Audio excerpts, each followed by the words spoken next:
Wait, my child, you'd really deny me just 1 minute. My child, before you move past this moment, before another thought pulls you away, before your finger decides to scroll onward, hear this. I am asking you for only a minute of your attention, not because I need anything from you, but because there is something your heart needs to receive. You did not find these words by accident. Out of all the voices, all the distractions, all the things competing for your eyes today, you stopped here. Your heart closed here. And I want you to understand that this moment is not empty. This is not just another message passing by your screen. This is a moment where I am reaching toward you, reminding you that you are seen, you are known, and you have never been forgotten. I know how many times you have given your attention to things that left you exhausted. I know how many minutes you have spent worrying, replaying conversations, carrying burdens that no one else could see. I know the nights when you wondered if anyone noticed your pain. I know the silent prayers you whispered when you were too tired to explain what was happening inside your heart. And now, when I ask for just 1 minute, I know there may be a part of you that wants to rush away. There may be a part of you that says, I have heard promises before. I have waited before. Why should this moment be different? But beloved, do not leave before you discover why your heart was drawn here. Because sometimes the smallest pause becomes the doorway to the greatest understanding. Sometimes one quiet moment of listening is where clarity begins. Sometimes the answer you have been searching for does not arrive through a storm, but through a gentle invitation to be stilled and hear. If you skip this message, you may miss the encouragement your weary spirit has been waiting for. You may miss the reminder that your struggle has not gone unnoticed, that your tears have not fallen unseen, and that your path is not without purpose. But if you stay, if you give me this 1 minute, allow your heart to open. Allow yourself to receive the peace, the correction, the hope, or the confirmation that I have prepared for you in this moment. My child, I am not asking for much. I am asking you to remain. I am asking you to listen. Because there is a reason this message found you today, and there is something I want to reveal to your heart before you move forward. So quiet the noise around you. Let this moment become more than a passing second. Stay with me now, because what comes next may be the very message your soul has been waiting to hear. My child, I know how quickly your mind moves now. I know how easy it is for your hand to keep going, for your eyes to move on, for your attention to drift before your heart even has time to understand what it is feeling. I know how many things have been pulling on you lately. Some of them are obvious, and some of them are so deeply woven into your daily life that you no longer even notice how much they take from you. You wake up already carrying weight. You move through the day trying to answer everyone, solve everything, stay steady, keep going, and somehow hold yourself together while your soul quietly begs for a pause you keep postponing. And that is why I am speaking to you like this. I am not interrupting you because I do not understand how busy you are. I am interrupting you because I understand it more than anyone. I know what your silence sounds like. I know what your exhaustion feels like before you even admit it to yourself. I know the difference between you being occupied and you being overwhelmed. I know the moments when you say you are fine, but your spirit feels stretched thin. So when I ask you, would you really deny me just 1 minute? I am not speaking as someone who wants to burden you. I am speaking as the one who sees exactly how much you have been carrying without relief. I am asking for 1 minute because I know what can happen in one surrendered moment when you stop resisting stillness long enough to let me reach what life has been bruising. You have given so much of yourself to things that do not restore you. You have handed your attention to pressure, to fear, to unfinished thoughts, to the expectations of others, to the constant need to stay alert, productive, responsive, and emotionally available even when you are running on empty. And I have watched you do it. I have watched you pour yourself out while wondering why you feel so dry. I have watched you keep moving while quietly hoping something inside you will somehow heal on its own if you just keep pushing forward. But your heart was never designed to live fed by noise. Your spirit was never meant to survive on distraction. You were made to be near me. You were made to breathe in my presence, to let my peace settle where your thoughts have become restless, to let my voice touch the places you hide from everyone else. This is why this moment matters more than you realize. This is not just another message crossing your screen. This is not just another emotional pause in your day.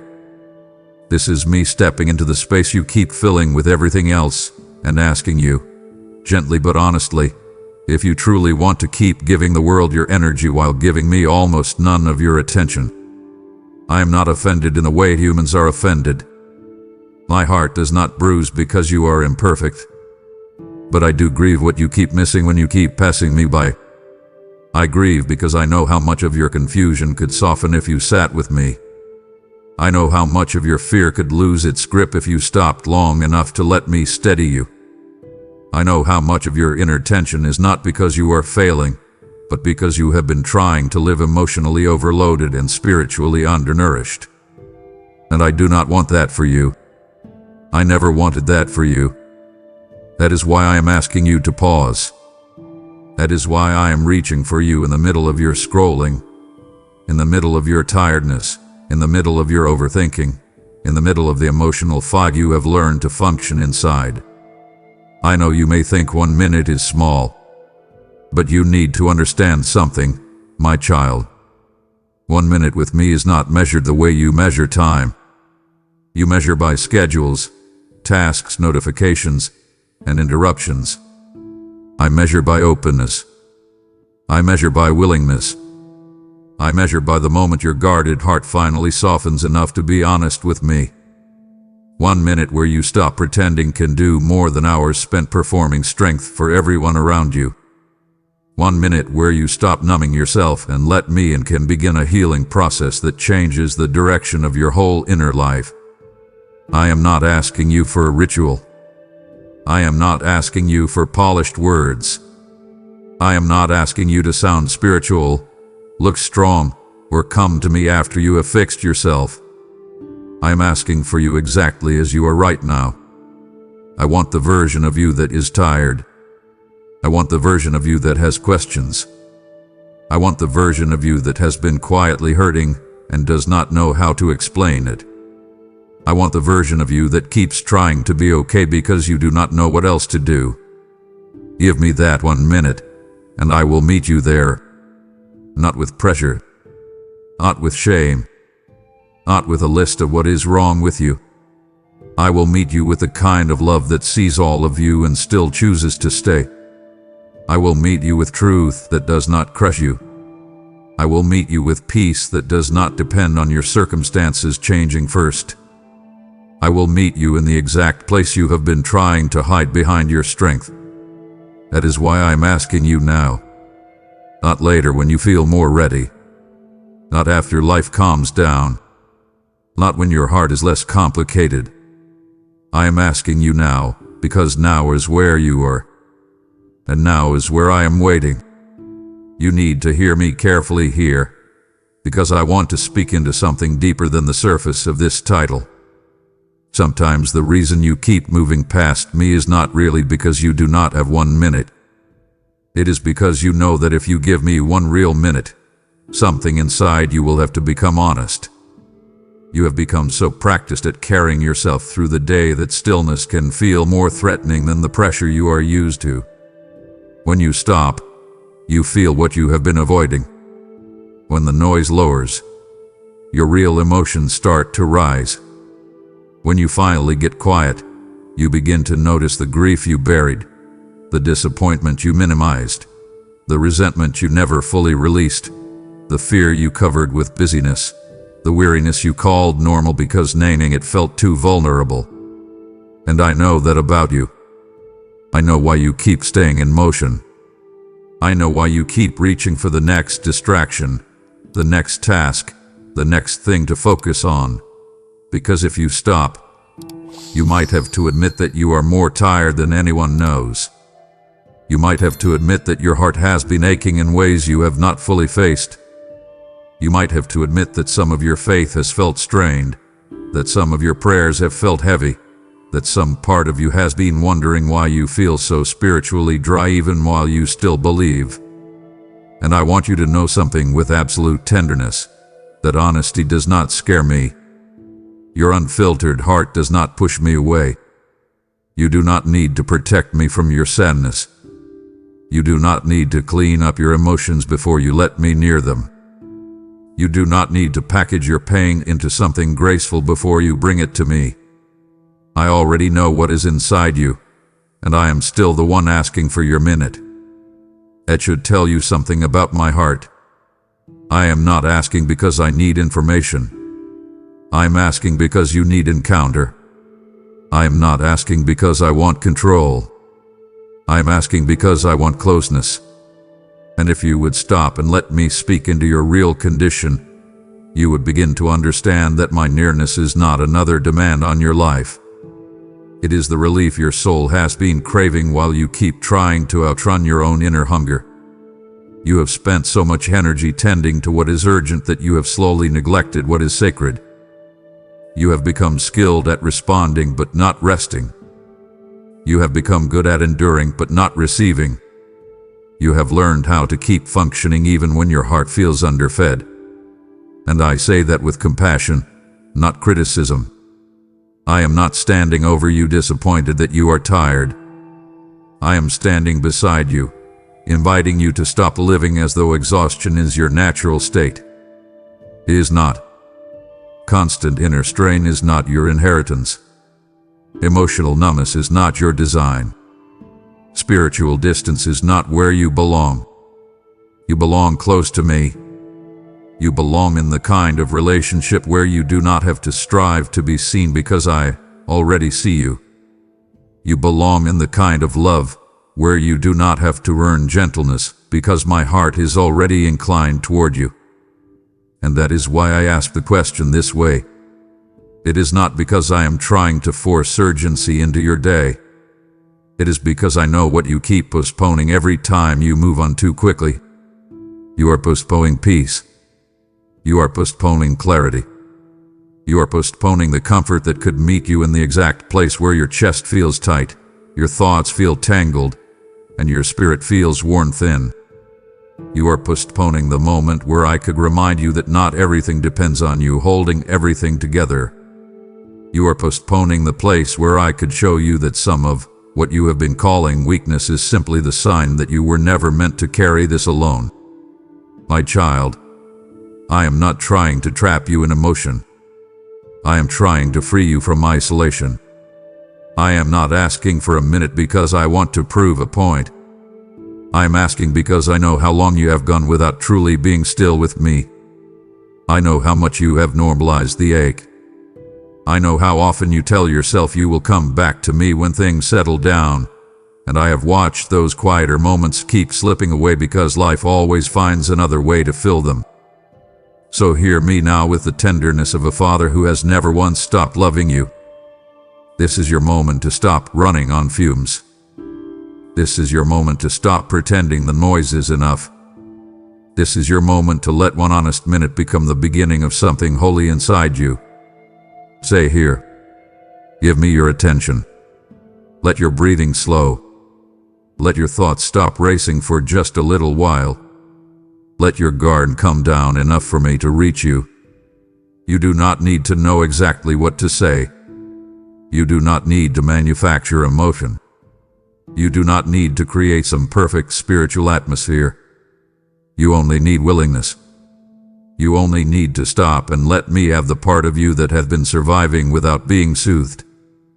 And if you do, you will begin to discover that I was never asking for 1 minute because I wanted something from you. I was asking because I wanted to give something back to you that the world has been taking for far too long. My child, I want you to stay very close to my voice here, because what you are feeling right now is not random, and it is not just emotion passing through you for a moment. You know when something reaches deeper than your thoughts. You know when a sentence lands in a place that feels strangely familiar, as if it has touched something inside you that has been waiting to be named. That is what is happening here. That is why this feels personal. That is why you cannot treat this like just another message among many. You have seen countless words before. You have passed by voices, stories, opinions, and invitations every day. Yet something about this moment is holding you still. Something about these words is pressing gently against your heart in a way that feels difficult to explain. That is because I am not speaking to the part of you that knows how to keep moving. I am speaking to the part of you that has been quietly carrying what no one else has fully seen. I am speaking to the places you keep hidden under routine, under responsibility, under the face you wear when you need to look okay. And I want you to understand that I am doing this with tenderness, not pressure. I am not trying to overwhelm you. I am reaching you where you actually live. I am coming close to the real you, not the version you present when you are trying to stay strong. You have become so familiar with pushing through your day that you have almost forgotten what it feels like to be deeply noticed. You have grown used to being needed, expected, relied upon, and watched in ways that ask something from you. But not many people have looked at you with the kind of care that asks nothing in return. That is why my words hit differently. When I speak, I am not evaluating you. I am not measuring your performance. I am not comparing where you are to where you think you should be. I am not coming to you with a checklist or a lecture. I am coming to you as your father, and I am speaking to you as someone who already knows the private weight behind your public composure. I know how often you have said I'm okay when you were not okay. I know how many conversations you have walked through while part of your heart was somewhere else entirely. I know how often you have smiled because it was easier than explaining what was happening inside you. I know how many times you have told yourself that what you are feeling is not that serious, that you just need more sleep, more discipline, more patience, more control, when the truth is that your soul has been longing for comfort that no human system can provide. And I want you to hear me clearly. You do not need to keep minimizing what you are carrying. Stop doing that. Stop calling deep weariness a small thing. Stop telling yourself you are overreacting when your spirit is asking for care. Stop brushing past the ache just because you know how to function. Come closer instead. Let me speak to the place in you that has been neglected by your own survival mode. Let me reach what you have been protecting behind activity and emotional caution. I want you to notice something else too. The reason this feels personal is because I am not speaking in generalities. I am speaking directly to you. I am not sending a message into the crowd and hoping it lands. I am looking at you. I am addressing your heart. I am stepping into your day with intention. That is why you feel the tension inside you right now. One part of you wants to stay because your spirit recognizes my nearness. Another part of you wants to move on because your habits are built around avoiding stillness when it gets too close to the truth. But I am asking you gently and clearly, do not pull away. Stay here. Let this become personal. Let it become intimate. Let it become real. Open your hands. Lower your defenses. Stop standing at a distance from the very love that knows you best. You have let so many voices shape how you see yourself. You have let the opinions of tired people, wounded people, distracted people, and inconsistent people weigh too heavily on your heart. You have let rejection speak louder than truth. You have let disappointment sit longer than comfort. You have let your own self-criticism become so normal that sometimes you barely notice how harshly you speak to yourself inside your own mind. I want you to interrupt that now. Pause. Breathe. Look at me. Hear me.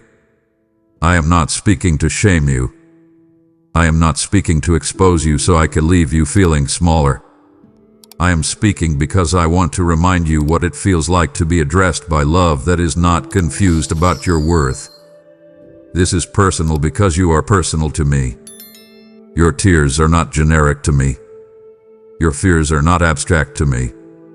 Your private disappointments are not background noise to me. I know your story in detail. I know the hidden corners of your heart. I know where you flinch emotionally, where you brace for rejection, where you expect silence, where you fear being misunderstood. And still I come close. Still I call you mine. Still I ask you to stay. That is not casual love. That is not distant love. That is personal, present, fatherly love. So do not stand back from this moment as if it belongs to someone else. It belongs to you. Receive it. Let it in. Stay with me and allow your heart to stop running from being fully known. I also want you to understand why your spirit reacts before your mind can explain it. You have spent so much of your life learning how to think your way through things that you sometimes forget your soul recognizes truth before your logic catches up. That is why you feel this pull. That is why these words feel heavier than ordinary language. I am not just speaking to your intellect. I am speaking to the part of you that have been waiting for a safe place to soften. And that is why I want you to respond, not just observe. Do not sit at a distance and analyze this as if you are watching someone else's moment. Enter it. Take part in it. Let this become a real exchange between you and me. Close the noise around you if you can. Put down what is distracting you for a moment. Lift your heart toward me. Whisper if you need to. Say, I'm here. Say, I'm listening. Say, speak to me.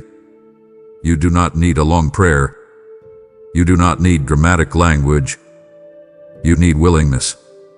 You need honesty. You need the courage to let this become more than content.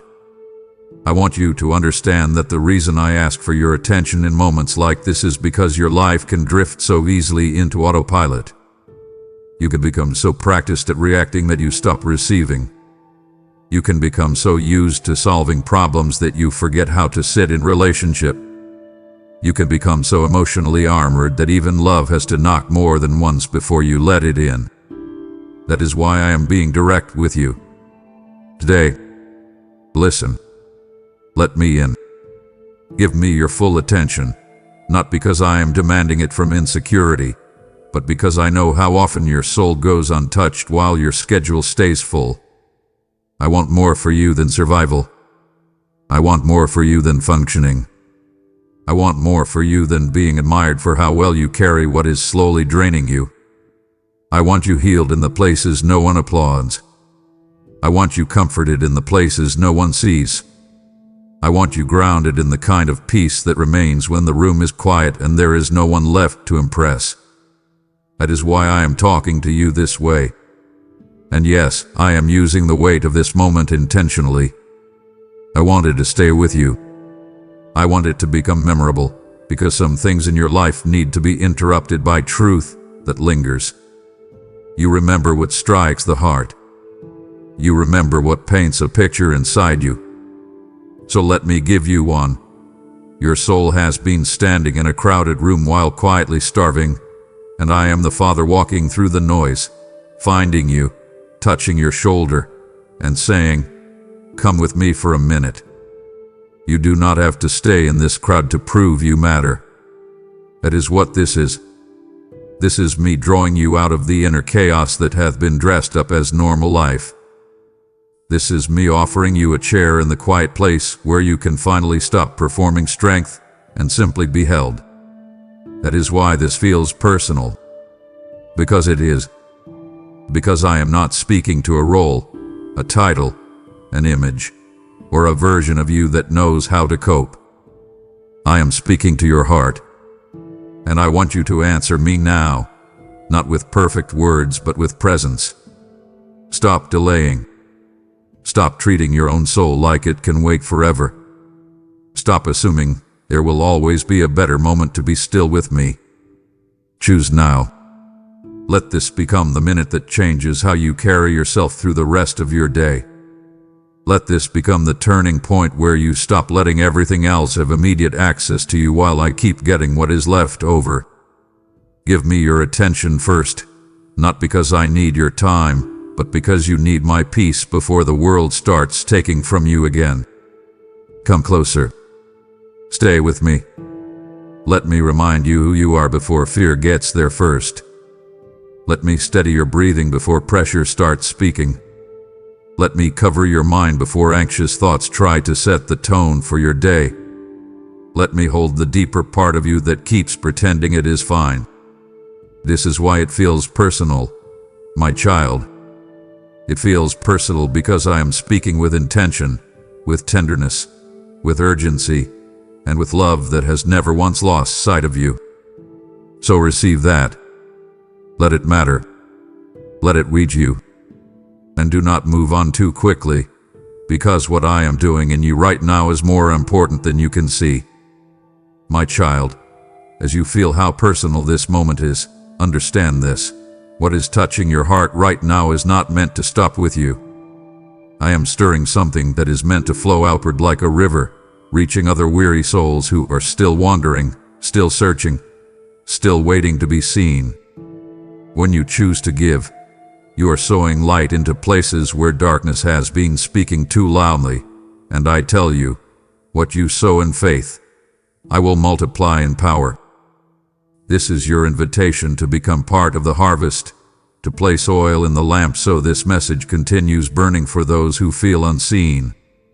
If your heart has whispered, I want to help, know that it is I who place that desire within you. Do not ignore it. This is not a small moment. This is a divine alignment. As you give through Super Thanks membership, with a PayPal link in the description, I will breathe increase over your life, and what you release will return as provision, peace, and protection. Step into this now. Do not delay what I am asking you to do. My child, I need to speak to something you have been trying very hard not to name. You have been tired in ways that sleep has not fixed. You have been carrying a kind of weariness that does not come from one long day or one difficult week. It has settled into you slowly, quietly, almost invisibly, until parts of your life began to feel heavier than they should and you stopped questioning it because it became familiar. That is the kind of exhaustion I am talking about.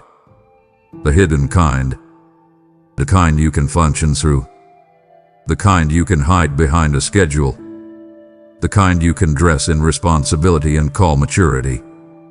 The kind you can bury under tasks, obligations, conversations, routines, and expectations until even you begin to forget how long you have been living this way. But I have not forgotten. I have seen every sign. I have seen the way your body keeps moving while your heart lags behind. I have seen the way your mind stays busy because slowing down feels too risky. I have seen the moments when you stare at something simple and feel strangely distant from it because your soul is overloaded. I have seen the quiet frustration you feel when even things you once enjoyed now seem harder to reach emotionally. I have seen how quickly your patience gets thin when your inner reserves are low. I have seen how easily discouragement finds you when your spirit is underfed. I have seen the tears you held back because you did not want to make it a big deal. I have seen the silence after difficult moments when you told yourself to just get over it and move on. I have seen the way you keep translating pain into productivity because doing something feels safer than feeling something. And I need you to hear me with great tenderness. I am not disappointed that you are tired. I am not frustrated with your limits. I am not looking at you and asking why you are not stronger. I know exactly what life has asked of you. I know what people have expected from you. I know the places where you have had to keep showing up when you were already depleted. I know the emotional labor no one thanked you for. I know the private stress behind the things you make look easy. I know the mental loops that have worn grooves in your thoughts. I know the pressure you carry to stay composed, dependable, useful, kind, stable, capable, and available, even when something inside you wants to collapse into my arms and simply be held for a while. So listen to me now. Stop minimizing this. Stop calling it just stress when it has reached into your spirit. Stop pretending it is normal to feel this disconnected from your own peace. Stop assuming you should be able to carry all of this without consequence. Come here instead. Sit with me. Bring me the unedited version of your fatigue. Bring me the irritation, the numbness, the overthinking, the discouragement, the emotional flatness, the frustration you feel with yourself for not bouncing back faster. Bring me the nights when you cannot fully rest because your mind is still working long after the day is done. Bring me the mornings when you wake up already feeling behind. Bring me the moments when you feel guilty for needing rest because there is still so much left undone. I can handle all of it. In fact, I am asking for it. Hand it over. Let me touch the places you have been trying to manage alone. Let me sit with the part of you that feels like a house full of lights left on too long. Let me bring quiet into the rooms of your soul that have been buzzing without relief. You do not need to keep earning the right to rest in me. You do not need to prove that you are tired enough. You do not need to wait until you break before you admit that you need care. Come now. Come while you still know how to hear my voice in the middle of the strain. Come before weariness hardens into distance. Come before exhaustion starts speaking louder than truth. Come before you forget that peace is still available to you.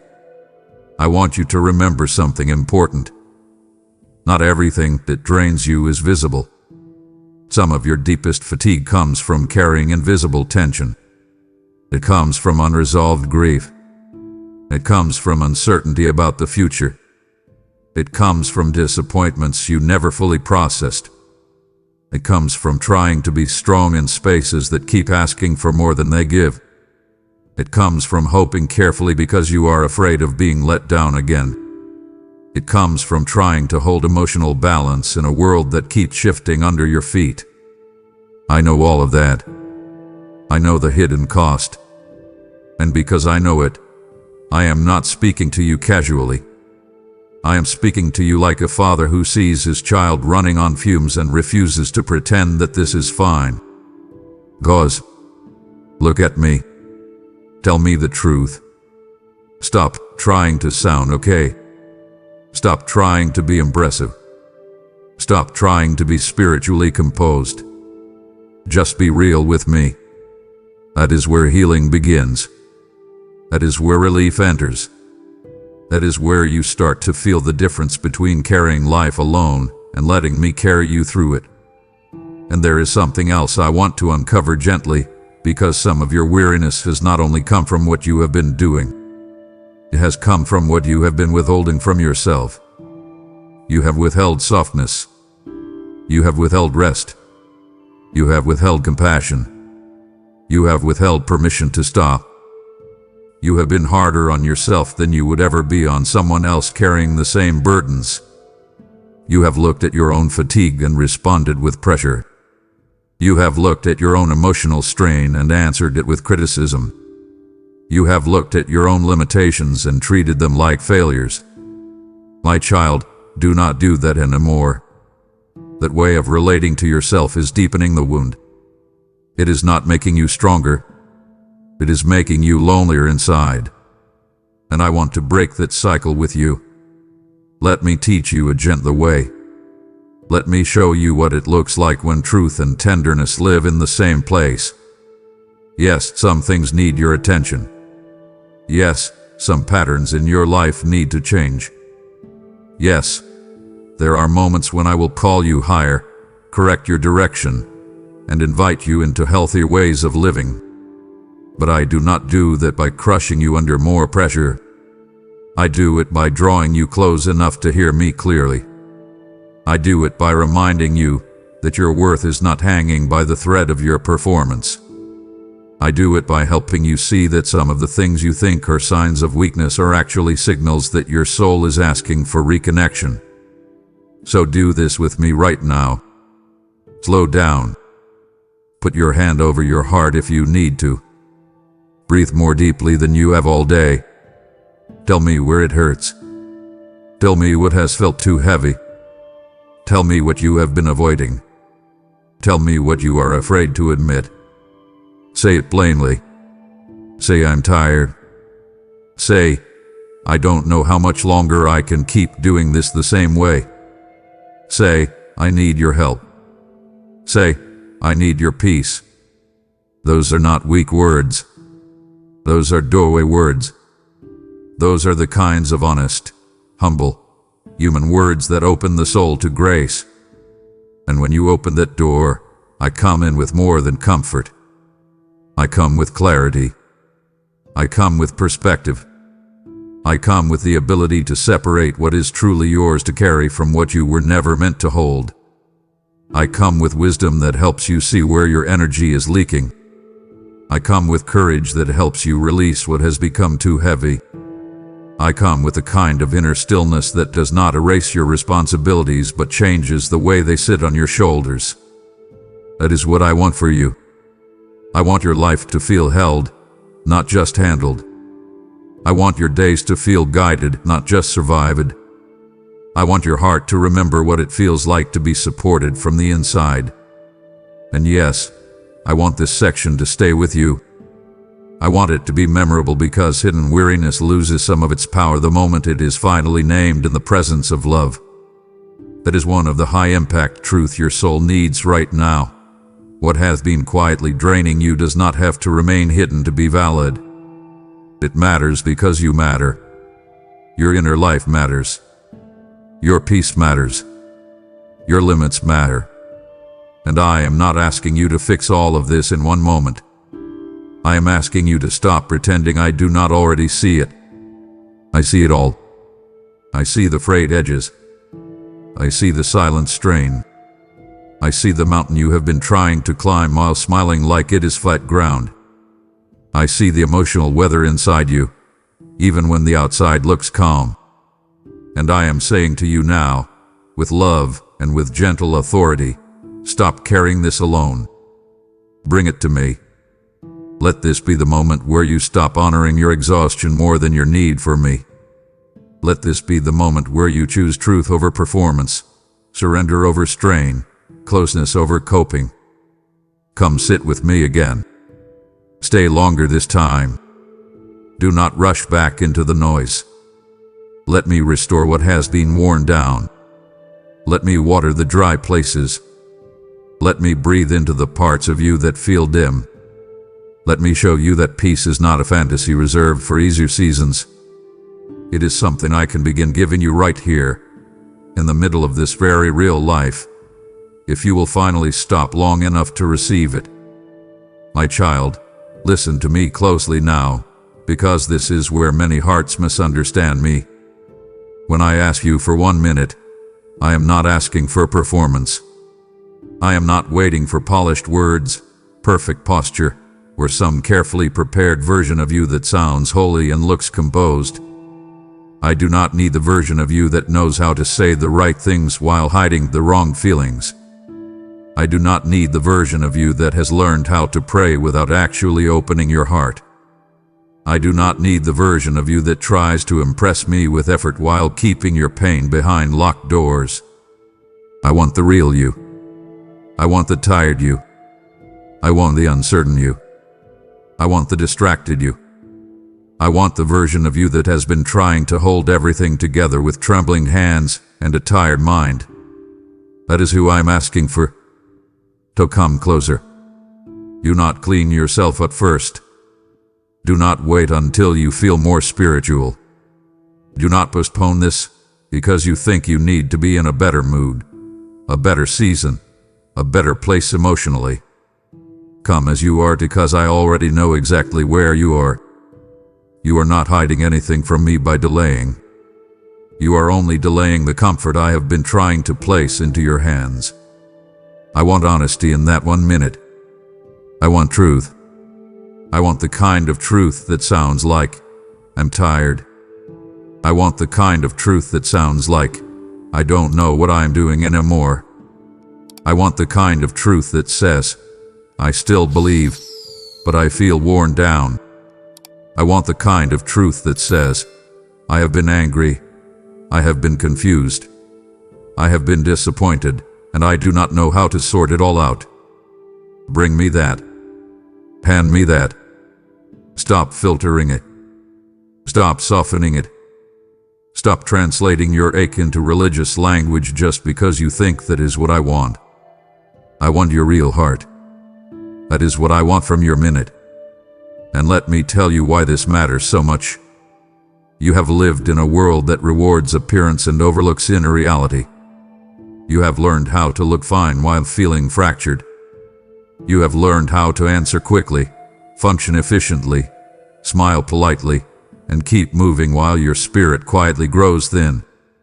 You have learned how to survive in front of people, but survival is not the same as surrender. Survival keeps you in motion. Surrender lets me hold you still. That is what I want from your minute. I want surrender. Not dramatic surrender. Not public surrender. Real surrender. Quiet surrender. The kind that happens when you stop resisting being seen by me. The kind that happens when you finally let yourself exhale in my presence instead of bracing. The kind that happens when you stop carrying your soul like a soldier in battle and let it become a child in the arms of a father. That is the holy exchange I am inviting you into. And I want you to understand something else. I am not asking for 1 minute because I need more time from you in the way the world demands time from you. I am asking because I know that 1 open minute can do what many distracted hours cannot. A single honest moment with me can cut through fog that has covered your mind for days. A single surrendered breath can begin to loosen fear that has wrapped itself around your chest. A single sentence spoken truthfully in my presence can become the first crack in a wall you have been hiding behind for years. This is why I ask so directly. This is why I say stay. This is why I say, do not move on yet. This is why I say, look at me. Breathe. Tell me the truth. Because I know what can happen when you finally stop performing and let me near your actual condition. I know how quickly peace can begin to settle when you stop arguing with your own need for me. I know how much of your emotional exhaustion comes from trying to hold yourself together instead of letting me hold you. So hear me now. Put down the need to sound strong. Put down the need to sound certain. Put down the need to act as if you are doing better than you are. Open your hands. Open your heart. Whisper to me if you need to. Say my name. Say, Lord, I'm here. Say, Father, I need you. Say, Jesus, I'm listening. Let it be simple. Let it be sincere. Let it be yours. And if you want to go deeper, do this with me now. Stop for a moment. Close your eyes if you can. Breathe slowly. Feel how tense your body hath been. Feel how fast your thoughts have been running. Notice how much you have been carrying without naming it. Then give it to me. Hand me the pressure. Hand me the overthinking. Hand me the guilt. Hand me the fear of what is next. Hand me the resentment you have been swallowing. Hand me the grief you keep putting down. Hand me the fatigue that sits on your spirit like a heavy coat. Give it to me. I am not asking you to manage it more gracefully. I'm asking you to release it more honestly. That is what I want from your minute. Not poly prayer. Not religious performance. Presence. Honesty. Surrender. Let this become the minute where your soul stops hiding. Let this become the minute where you stop acting like I only want the improved version of you. I want you. The real you. The weary you. The wounded you. The wondering you. And I want you now. And because I love you, I need to tell you something that may land deeply in your heart. Sometimes you think I want something difficult from you when in truth I am trying to rescue you from something exhausting. You hear an invitation and your tired mind interprets it as another demand. You hear "come close" and part of you feels pressure because you have lived so long under pressure that even love can sound like labor when your soul is worn thin. But I want you to hear my heart clearly. I am not adding weight to you in this moment. I am trying to lift it. I am not giving you one more responsibility. I am opening a refuge. I am not handing you another task. I'm opening a door. So stop thinking of this minute as something you owe me. Start seeing it as something I am offering you. This minute is not a bill to pay. It is bread to eat. It is water in a dry place. It is a lamp in a dim hallway. It is a chair in the middle of your storm. It is shelter when your inner world feels like a house in high wind. That is why I want you to receive it instead of resist it. Let your soul stop treating my presence like another appointment on your calendar. My presence is not another burden to squeeze into your day. My presence is what makes your day bearable. My voice is not another sound competing for your attention. My voice is the sound that can steady every other sound. And I want you to remember that because you have spent so much of your life giving your first energy to stress, your first thoughts to fear, your first focus to pressure, and then wondering why your spirit feels so scattered by midday. Begin differently. Let me have the first minute. Let me have the first opening. Let me have the first honest breath. Let me be the first voice you let all the way in before the world starts shouting. That is one of the most powerful things you can do, and it does not require a perfect life or a long spiritual routine. It requires willingness. It requires your yes. It requires you to stop treating your soul like it can survive on leftovers. And yes, I want this to stay with you in a memorable way. So picture this, my child. You have been standing in a desert carrying an empty cup, rushing from place to place hoping something will fill it, while I have been standing beside you with a river, asking only that you stop long enough to drink. That is what this minute is. It is not me asking you to prove devotion. It is me asking you to stop running past the river. It is me saying, sit down. You're deeply.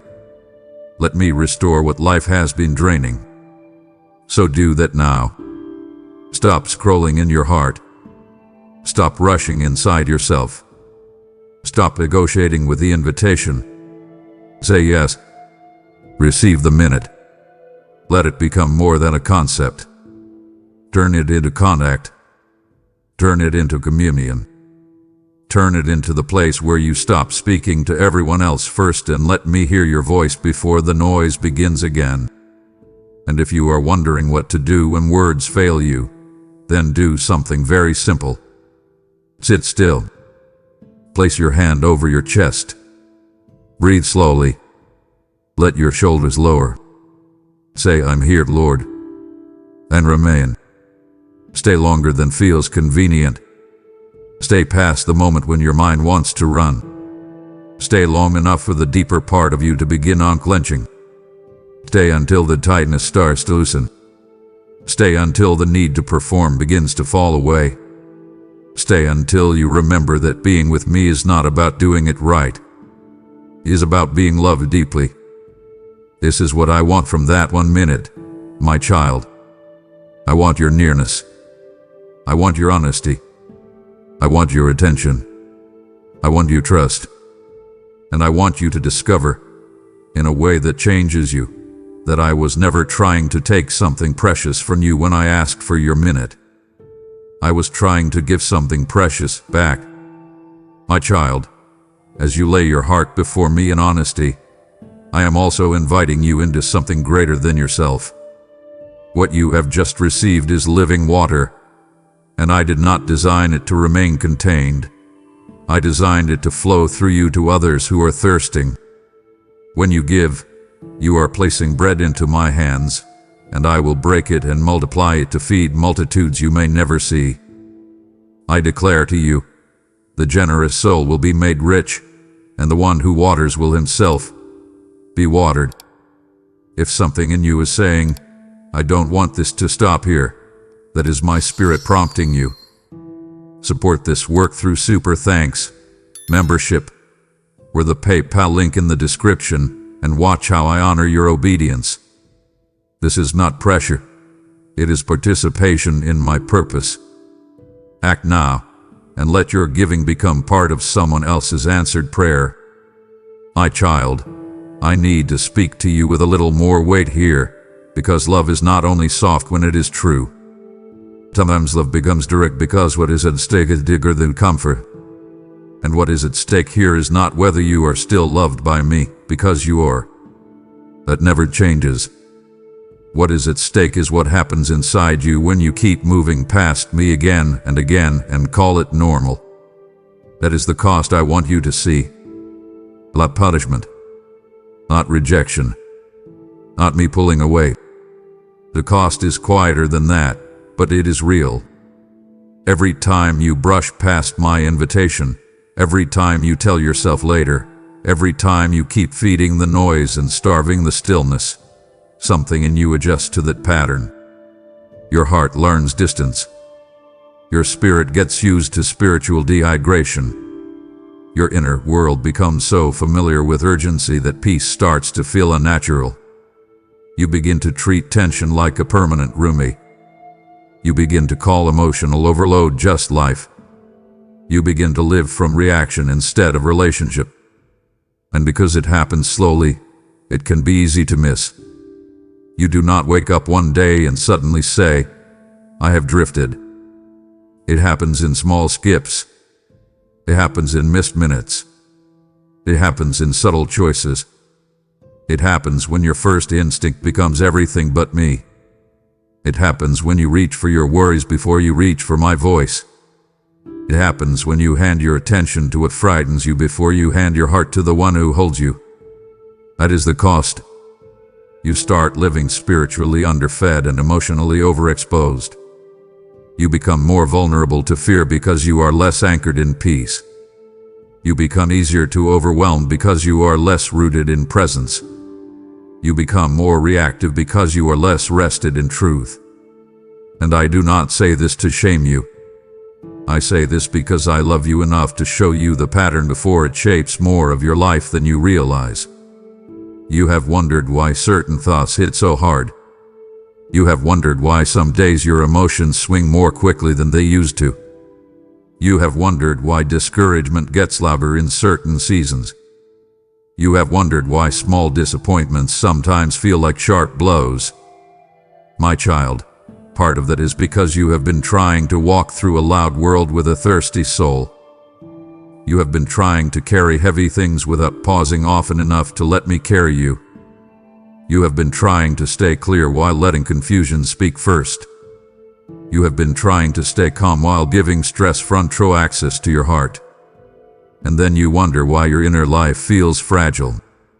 I want you to understand that the cost of constantly moving past me is not just that you miss a comforting moment. The cost is that you gradually forget what it feels like to be internally strengthened before the day begins to take from you. The cost is that your discernment can get dull when your spirit is always rushing. The cost is that your reactions become louder than your rootedness. The cost is that your joy becomes easier to shake because it has not been recently anchored in my presence. The cost is that you start looking to people, plans, outcomes, and circumstances to do what only intimacy with me can do. And that is a hard way to live. It is a dry way to live. It is like trying to light a room with a flickering match while ignoring the lamp already glowing beside you. It is like trying to outrun a storm with tired legs while the door of shelter stands open. That is what it looks like when you keep moving past me. I do not say that with accusation. I say it with ache, because I know what you are settling for when you do. You are settling for surface strength instead of deep stability. You are settling for temporary coping instead of real comfort.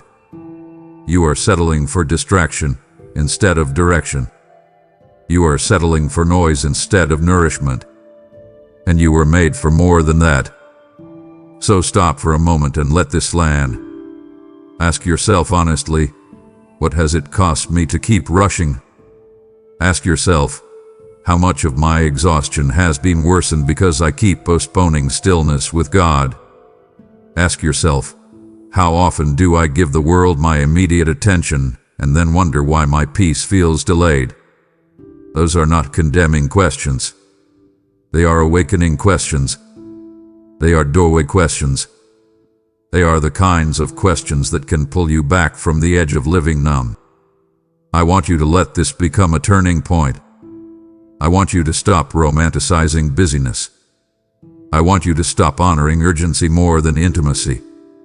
I want you to stop acting like the world deserves your first access while I keep waiting for what remains. Change that now. Interrupt the pattern.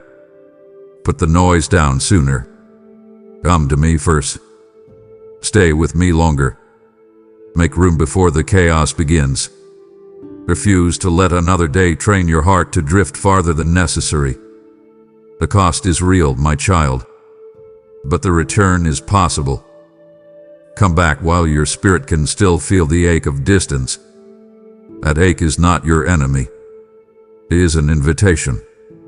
And I want to say something very tenderly, because some of you hear words like these and your first instinct is to feel guilty. But guilt is not what I am building here. I am building clarity. There is a difference. Guilt pushes you into hiding. Clarity pulls you into the light. Guilt tells you to run from me because you have failed. Clarity tells you to come closer because you can still change direction. So do not twist this into self-condemnation. Do not turn this into one more way to be harsh with yourself. Instead, receive this as a loving wake-up call. Hear the contrast clearly. There is a life where you keep giving your best attention to pressure, and there is a life where you start giving your first attention to peace. There is a life where you let fear narrate the morning, and there is a life where you let my voice set the tone. There is a life where you rush into the day already spiritually thin, and there is a life where you step into the day carrying quiet strength because you stayed with me first. Both are possible. You are already living one of them. Choose the other now. That is why I am being plain with you. That is why I am using the weight of this moment. I want it to stick. I want it to be memorable. I want it to interrupt your habits in the best way. And because I know the power of simple things, let me give you something you can carry in your heart. Before the world speaks, let me speak. Before fear rushes in, let me steady you. Before your thoughts scatter, let me gather you. That is not a sermon line, my child. That is a lifeline. That is a pattern that can change the texture of your days. So take it seriously. Write it down if you need to. Whisper it when you wave. Use it when your mind begins racing. Make it your turning point. And yes, I want more than passive agreement from you. I want response. I want action. I want invitation to become habit. So do this. Tomorrow, do not reach for the noise first. Do not let the first light of your day be the glow of distraction. Sit up. Breathe. Turn your heart toward me. Give me 60 seconds before you give the world anything. Say, speak, Lord. Say, lead me today. Say, steady me before anything else touches me. Then listen. Even if the room is quiet. Even if your emotions feel flat. Even if nothing dramatic happens. Jay, that is how new patterns begin.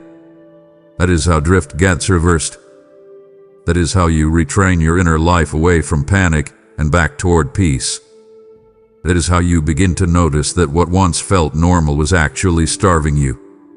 And as you do this, you will begin to feel the difference. Not always like thunder, often like a subtle shift, a calmer mind, a softer chest, a clearer thought, a little more patience, a little less panic, a little more groundedness when pressure appears. Those things matter.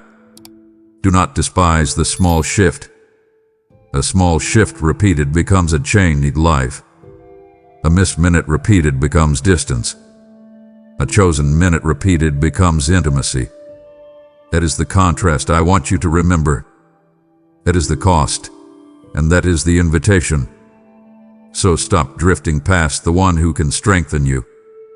Stop postponing the peace you keep praying for.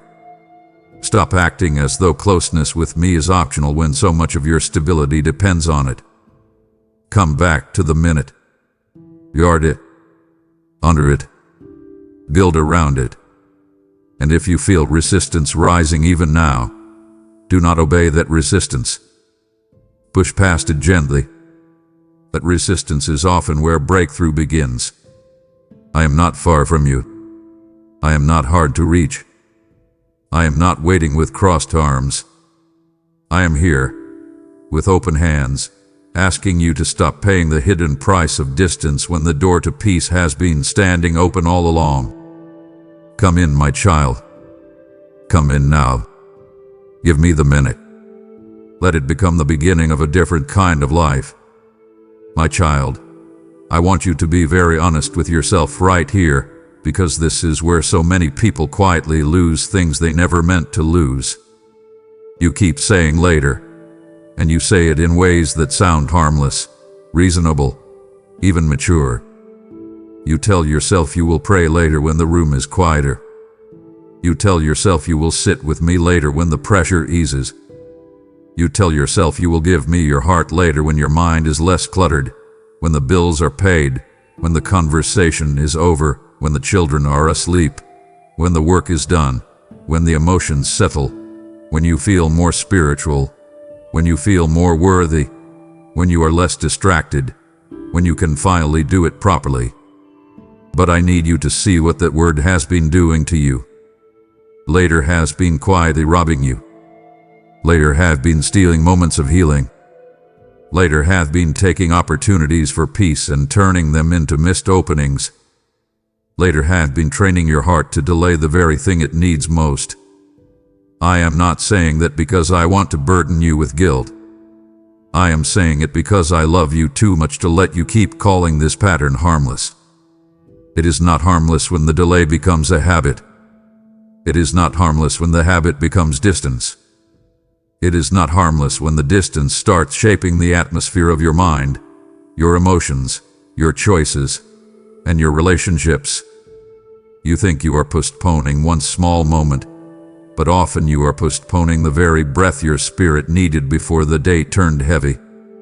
You think you are simply moving prayer to a better time, but sometimes that better time never comes, and the consequence is that you walk through hours undernourished, spiritually dry, emotionally exposed, and more vulnerable than you realize. I want you to picture this, because I need it to land in a way that stays with you.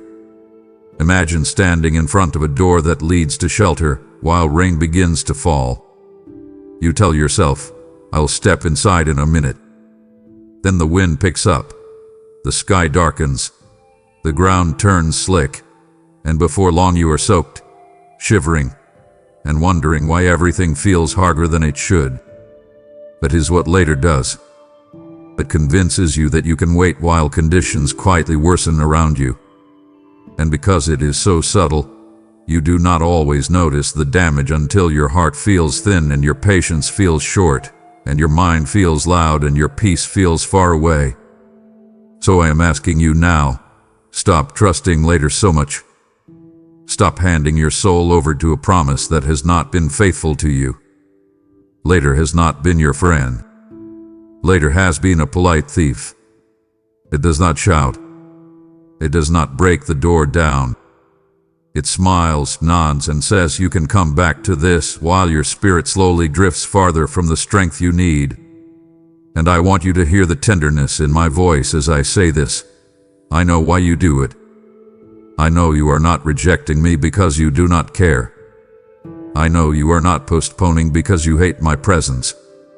Most of the time, you postpone because you are tired, because you are overwhelmed, because you are trying to manage too much, because you are emotionally stretched, because you want to give me something better than what you feel you have right now. But that is the misunderstanding I need to correct in you. I do not need your later version. I want your now version. I do not need the cleaned up version of you after the day is calmer. I want the right version. I want the burdened version. I want the distracted version. I want the version that barely knows what to say but still chooses to turn toward me. That is the one I can meet in a powerful way. That is the one who often receives the deepest comfort. So stop thinking your later self will be more acceptable to me. Stop assuming you need a better emotional atmosphere before you can be close to me. Come now. Come as you are. Come in the middle of the clutter. Come in the middle of the mess. Come before your mind finishes racing. Come before your emotions make sense. Come before the answers arrive. Come before the conditions improve. I am here now, not only later. And I am asking you to respond now, not because I am impatient, but because I know what is being lost when you keep waiting. So do something with me right now. Interrupt the cycle. Do not read this and simply agree. Act. Put your hand down for a second. Breathe. Turn inward. Say, Lord, I have been saying later too often. Then tell me the truth. Tell me where you have delayed. Tell me where you have drifted. Tell me what has felt too inconvenient to bring to me. Tell me what you keep promising to surrender but have not yet placed in my hands. This is the moment. Do not delay the confession of delay.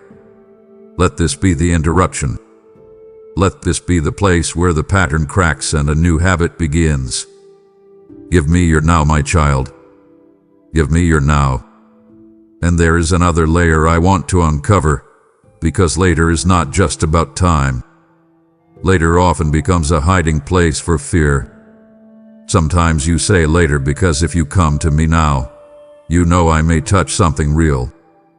You know I may ask you to look at what you have been avoiding. You know I may put my finger on the wound you have been covering with activity. You know I may invite you to release something you have grown strangely attached to, even if it has been draining you. You know I may ask you to trust me with an area of your life where control has become your false comfort. So you postpone not only because you are busy, but because you sense that true closeness with me is never shallow. My presence is gentle, but it is not superficial. When you come near, I love you as you are, but I also begin to untangle what has been choking your peace. I begin to expose what has been quietly ruling your decisions.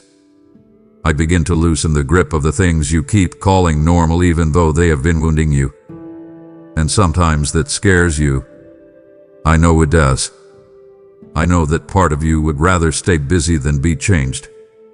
I know that part of you would rather keep moving than sit still long enough for truth to become personal. But hear me with love. What you are avoiding is often the doorway to your relief. The conversation you delay may be the place where your burden finally gets named. The surrender you postpone may be the place where your fear loses power. The stillness you resist may be the place where your heart remembers how to breathe again. So do not be afraid of what I might reveal. I do not reveal to shame you. I reveal to heal you. I do not uncover to embarrass you. I uncover to free you. I do not shine light on hidden things so you will feel smaller.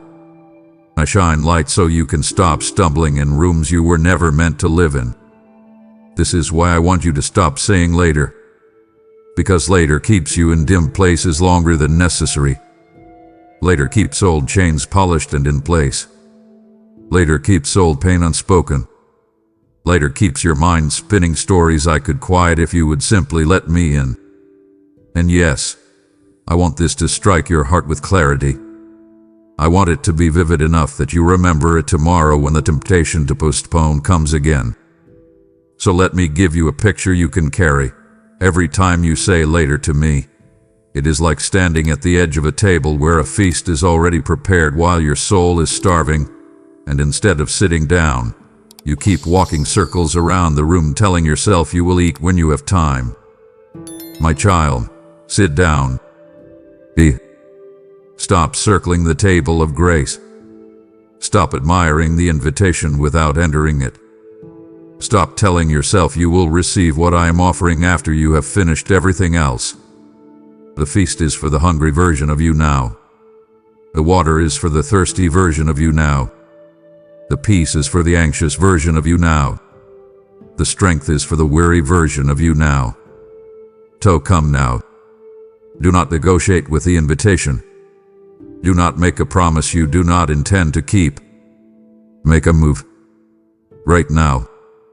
Whisper my name. Close your eyes if you can. Say, I choose now, not later.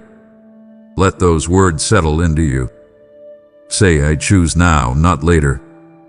Feel how simple that is and feel how powerful it can become if you live it. Then take one thing, just one, and place it in my hands. Not everything all at once. One thing. Your fear about tomorrow. Your resentment toward someone. Your exhaustion. Your financial worry. Your loneliness. Your confusion. Your need to control. Your shame. Your numbness. Pick one and hand it to me. That is how later loses its grip. That is how your soul begins to relearn immediacy with me. That is how closeness becomes practical, not theoretical. I am not asking you for a grand emotional moment. I am asking you for a decisive one. Choose now. Choose presence now. Choose surrender now. Choose the minute now. Because later has taken enough from you already, and I am calling you back into the kind of life where your first response is not delay, but trust. My child, you have just seen how later has been stealing from you, and I tell you, do not let it steal this moment of obedience as well. The same voice that calls you into my presence is calling you to sow into what is reaching hearts across the earth. Every gift you release becomes a seed in fertile ground, and I have said, in due season, you will reap if you do not faint. Do not say, I will support this later, because later has already taken too much from you. This is your now moment, your chance to turn intention into action, and hesitation into faith. When you give through Super Thanks, membership, or the PayPal link in the description, you are fueling a fire that carries my word into hidden and hurting places. I will bless what you place in my hands, and I will return it in ways your mind cannot measure. Choose now, not later. Act on this prompting immediately. My child, I want to take the pressure off you while also calling you into something deeply powerful, because some part of you still believes that if you are going to come to me, you need to come strong. You think the minute has to be meaningful in a dramatic way.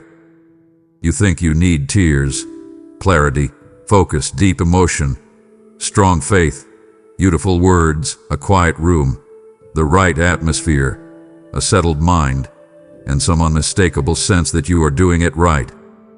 But that is not how this works with me. I am not waiting for your strongest minute. I can do extraordinary things with your weakest one. I can work with the minute where your eyes are tired and your mind is scattered. I can move in the minute where your prayer is clumsy and your attention drifts. I can meet you in the minute where all you can manage is one sentence, one sigh, one whispered help me, one trembling stay with me, one exhausted I don't have much today. In fact, some of the most sacred moments between you and me happen when you stop trying to make the moment impressive and simply make it honest. That is where intimacy becomes real. That is where you stop performing spirituality and start living relationship. That is where you discover that my love does not require your emotional strength to begin moving. My presence is not activated by your perfection. My presence meets your willingness. And I need you to let that settle into your bones, because you have denied yourself so many life-giving moments simply because you thought they had to look better than they did. You skipped the minute because you felt too distracted. You postponed the prayer because you felt too numb. You stayed away because you thought your thoughts were too messy.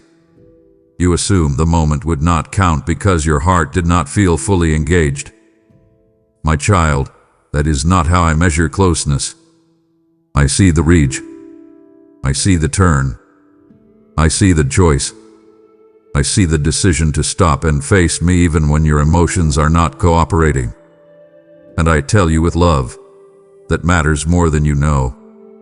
A weak minute offered sincerely is often stronger than a polished hour built on appearance. That is one of the hidden truths your soul needs to hear. You have underestimated what can happen when you simply show up. A single minute with me can shift the atmosphere of your thoughts. It can soften the edge of your anxiety. It can interrupt the momentum of fear before it takes over your body. It can remind your identity who it belongs to before the world starts trying to define you. It can place a quiet anchor in your spirit that you may not even notice immediately, but later in the day. When pressure rises, you will feel the difference. You will notice that your reaction is slower, calmer, less frantic. You will notice that you have a little more patience than expected, a little more clarity than usual, a little more restraint when you would normally spiral. That is not accidental. That is the residue of one honest minute with me. My peace often enters like dawn, not like lightning. It begins subtly. It spreads quietly. But it changes the room. So stop despising small beginnings. Stop measuring spiritual moments only by intensity. Stop thinking only the dramatic counts. Some of the most important transformations in your life will begin in ordinary, almost forgettable moments where you chose me before the noise. A minute in your car before walking inside. A minute at the sink while everyone else is still asleep. A minute sitting on the edge of the bed before reaching for your phone.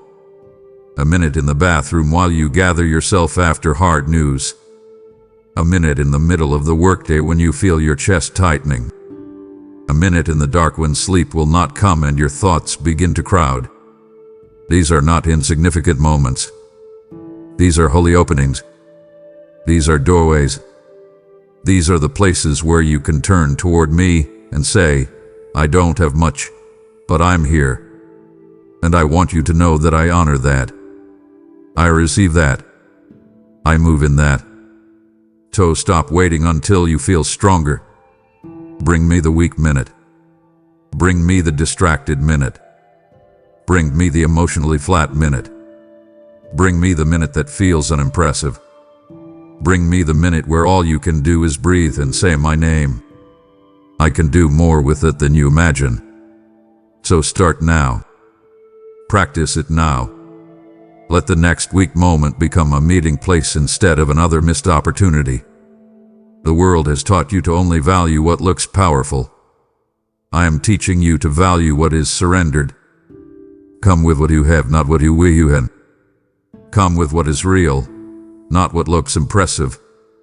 That is where I meet you best. And I want to show you why this matters in a way that stays with you, because if you truly understand this, it will change how you move through your days. Think of your heart like a room with many windows. When you wake, when pressure rises, when disappointment hits, when people pull on you, when fear whispers, when uncertainty builds, those windows can fog quickly.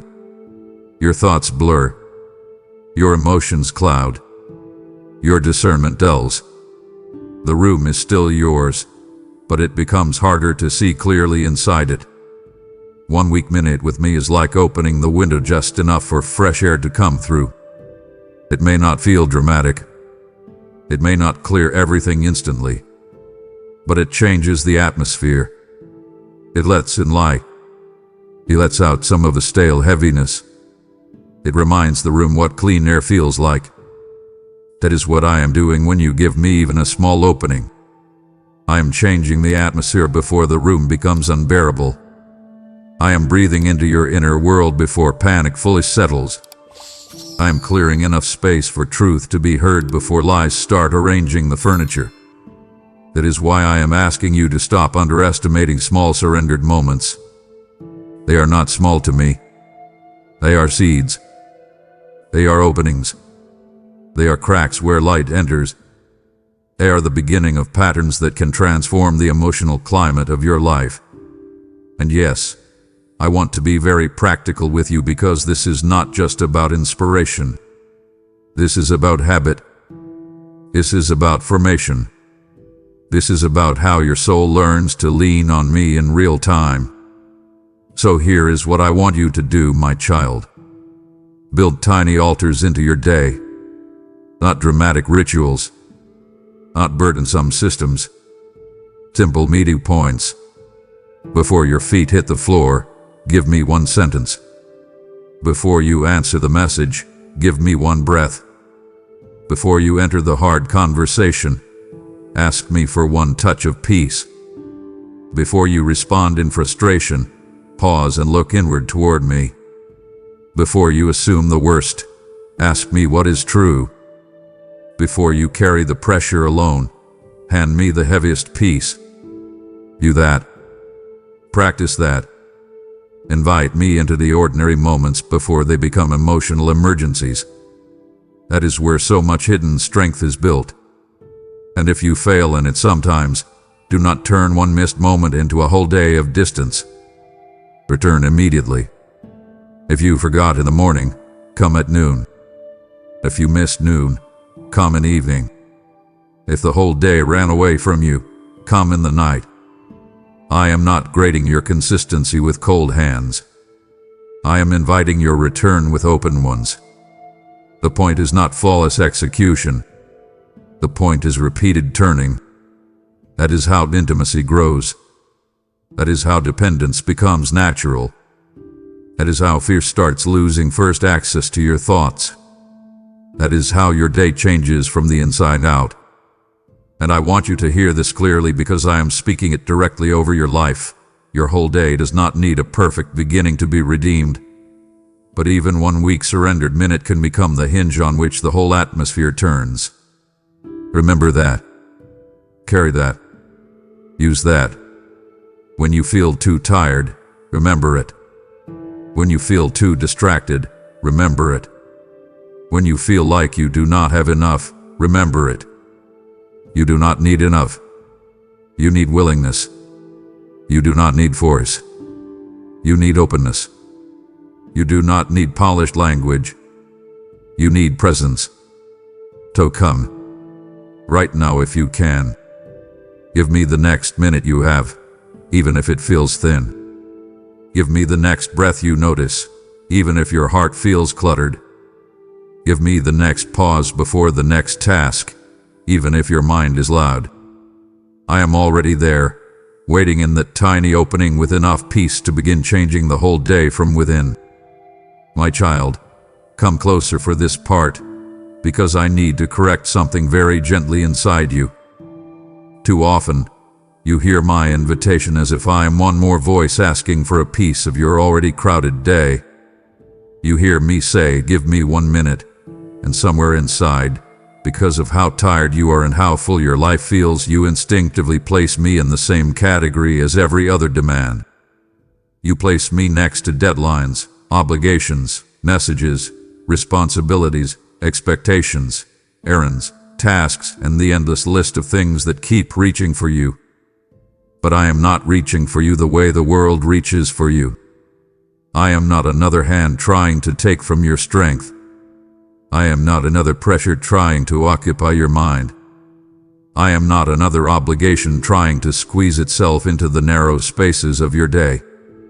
I am your refuge. I am your breath in the middle of suffocation. I am the quiet room inside the storm. I am the hand on your shoulder before panic finishes entering the room. I am the steady light in the hallway when everything else flickers. So when I ask for your minute, I am not competing for your time. I am trying to rescue your heart before the world hardens it again. I am trying to reach you before disappointment gets there first. I am trying to soften you before bitterness has another chance to settle in. I am trying to remind you who you are before comparison starts speaking, before fear begins forecasting, before old wounds start interpreting everything through pain. That is what I am doing when I call you close. I am not adding pressure. I am interrupting damage. I am not asking for a slot in your schedule. I am stepping in front of the flood and saying, come under shelter before this reaches deeper than it should. And you need to hear that clearly, because the world has a way of roughening the soul in small, almost invisible ways. It hardens you through disappointment that you never fully process. It hardens you through repeated stress that keeps your body in tension. It hardens you through little betrayals, through unanswered questions, through being misunderstood, through carrying responsibility for too long without rest, through being needed by everyone and deeply known by too few. It hardens you through the habit of staying busy so you do not have to feel what is really happening inside. It hardens you through the way you start to expect less, trust less, hope less, and protect more. It hardens you through silent conclusions like, I can't afford to be soft here, or I need to hold it together, or I'll deal with it later, until what began as self-protection quietly becomes spiritual distance. I see that happening in you sometimes, and because I love you, I refuse to stay silent about it. I see the moments when your heart starts bracing before the day has even fully begun. I see the way you check the world before you check your spirit. I see the way you let anxiety walk through the front door while I am still gently knocking. I see the speed of your thoughts. I see the way your shoulders carry emotional memory. I see how quickly certain tones, messages, faces, and situations can stir old pain in you before you even realize it. And I am saying to you now, let me get there first. Invite me in first. Stop giving the world first access to your heart, and then wondering why you feel so guarded by the middle of the day. Let me be first. Let me cover the doorway. Let me sit in the center of your mind before the noise starts circling. Let me hold the temperature of your inner world before the weather outside begins changing again. This matters more than you know. Because once your heart hardens, even love can feel far away. Once your spirit becomes too familiar with armor, tenderness can feel suspicious. Once your mind becomes trained to anticipate stress, peace can feel unnatural for a while. And I do not want that for you. I did not create you to live clenched. I did not create you to walk through every day like a room full of alarms. I did not create you to become emotionally callous just because life hath been rough in places. I created you for communion, for peace, for trust, for a kind of inner softness that is not weakness but strength under my care. So do this now. Stop and examine yourself honestly.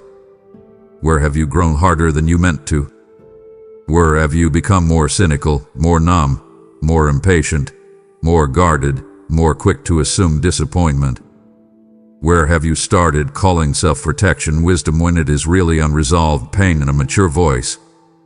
Tell me the truth. Bring it into the light. Do not be afraid of what I show you. I am not exposing you to wound you. I am exposing what is happening so I can heal what has been quietly stiffening inside you. Come here. Sit with me. Let me touch the places in you that have become rigid from survival. Let me breathe on the tight places. Let me soften the corners that life has made sharp. Let me show you that you do not need to keep becoming harder just to keep going. You need me. More than another coping mechanism. More than another distraction. More than another plan. You need my nearness before the world has another chance to press itself into your spirit. And I want you to understand this at a deeper level, because if you truly grasp it, It will change how you respond to my invitations from this point forward. When I call you into 1 minute, I am not just asking for a spiritual ritual. I am protecting your tenderness. I am preserving your capacity to feel, to trust, to discern, to hope, to love, and to hear me clearly. A hardened heart does not always look rebellious. Sometimes it looks efficient. Sometimes it looks productive. Sometimes it looks composed. Sometimes it looks like someone who is getting everything done while quietly becoming unreachable inside. Sometimes it looks like a person who can solve every practical problem in the room but no longer knows how to rest in love without suspicion. Sometimes it looks like a believer who still says the right things but has lost the softness that once made prayer feel natural. I know how this happens. I know how life can sand down the tender places if you keep moving without bringing them to me. That is why I keep calling. That is why I keep whispering. That is why I keep saying, pause. That is why I keep saying, come here first. That is why I keep saying, do not rush past me. I am not trying to interrupt your life. I am trying to preserve your soul. And yes, I want this to become unforgettable in you. So let me give you a picture you can carry. Think of your heart like a garden that sits on the edge of a harsh road. Dust blows in daily. Heat presses down. Footsteps pass by. Noise never seems to fully stop.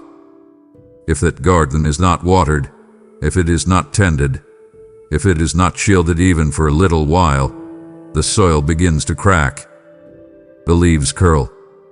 What was once soft and alive starts becoming brittle. That is what your heart feels like when you keep letting the road have more access than the rain. My presence is the rain.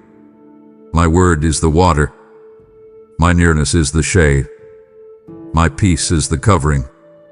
And when I ask for your minute, I am saying, bring your garden under the water before the sun burns more than it should. Tokan. Stop treating this as optional maintenance. This is soul protection. This is inner preservation. This is how you remain tender in a hard world without becoming fragile. This is how you stay open without becoming naive. This is how you keep loving without becoming hollow. This is how you keep serving without becoming resentful. This is how you keep carrying responsibility without letting responsibility replace relationship. And I want you to act on this, not just admire it. Build the interruption. Set the boundary. Create the holy pause before the noise. When you wake, do not hand your heart to headlines, messages, demands, or memory before you hand it to me. When the pressure spikes, do not immediately run to overthinking.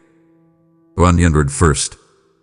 When offense rises, do not feed the fire. Bring the ember to me before it becomes a blaze. When sorrow hits, do not rush to numb it. Bring it close. Let me sit with it. When disappointment comes, do not let it write conclusions in your heart before I speak truth over it. This is what it means to let me rescue your heart before the world hardens it again. It is practical. It is immediate. It is daily. It is not always dramatic, but it is deeply powerful. And I am asking you for it because I love the person you are when your heart is alive in my presence. I love the softness that returns to your eyes. I love the calm that settles in your spirit. I love the clarity that comes when fear is not driving. I love the way your words change when peace has touched them first.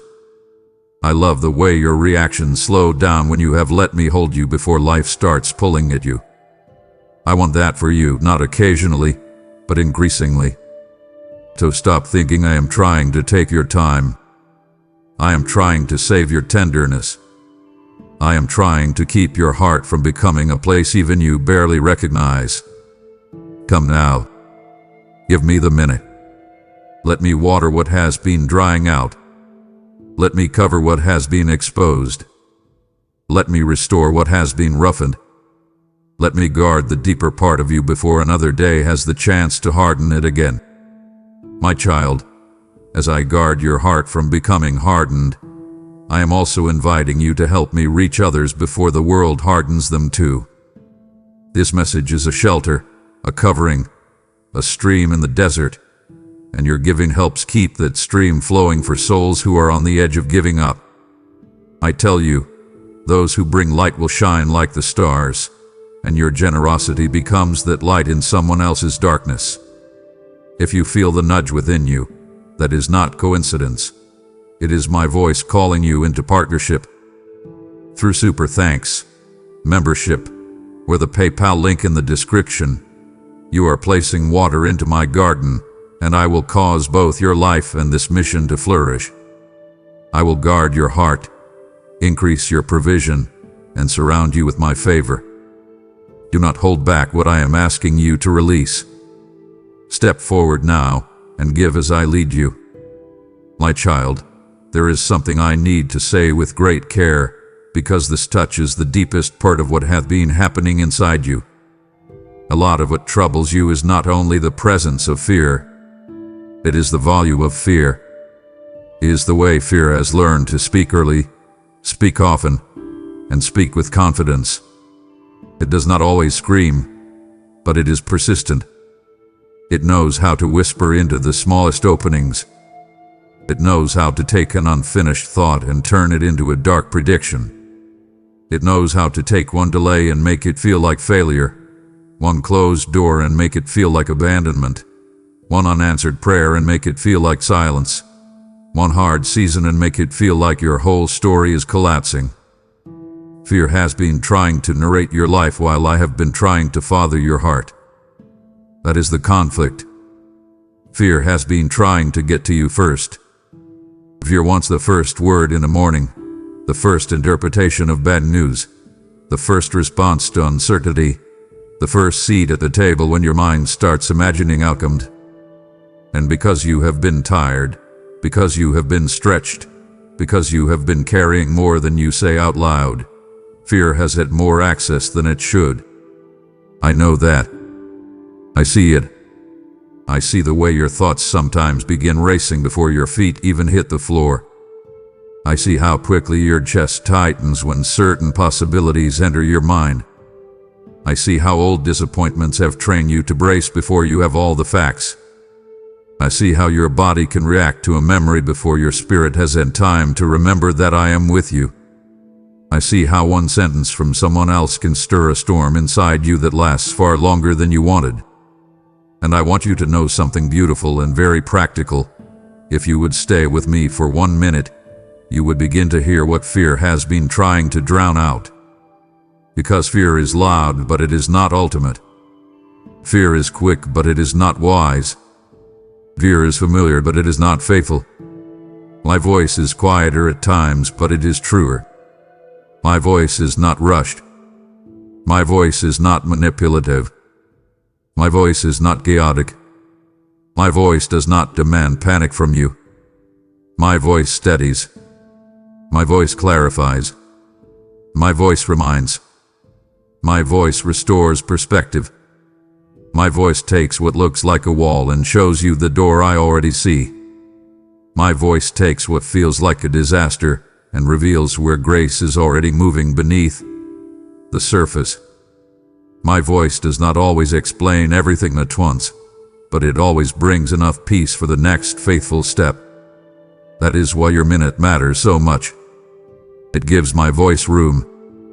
It gives truth a place to land before fear builds a whole argument in your mind. It gives your nervous system a chance to settle before panic becomes the atmosphere.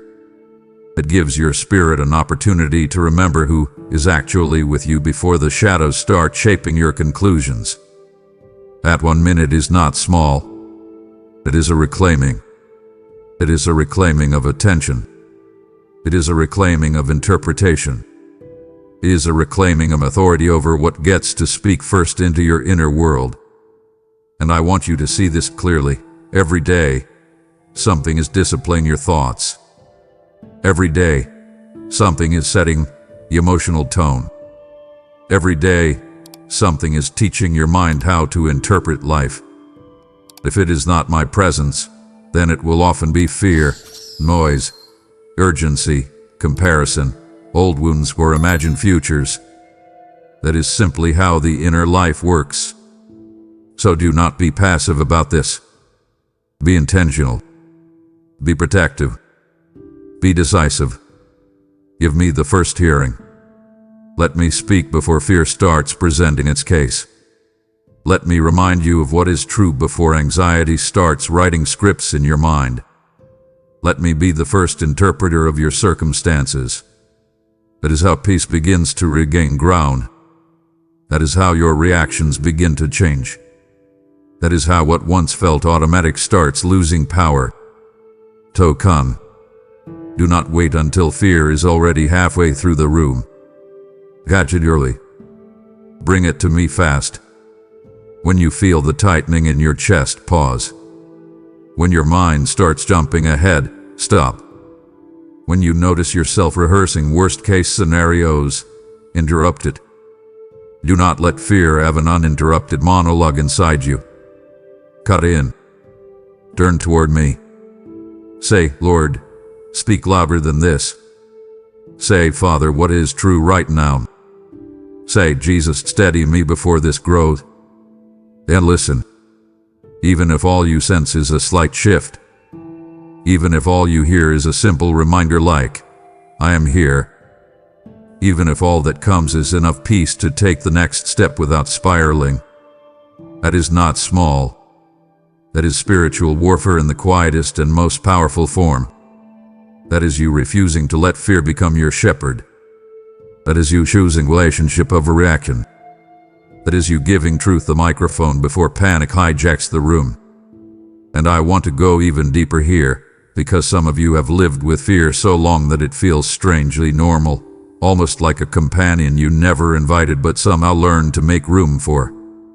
You have adjusted to it. You have learned its patterns. You know how it enters. You know the hours it tends to hit. You know the topics it likes to attach itself to: your health, your children, your money, your future, your calling, your relationships, your reputation, your safety, your purpose.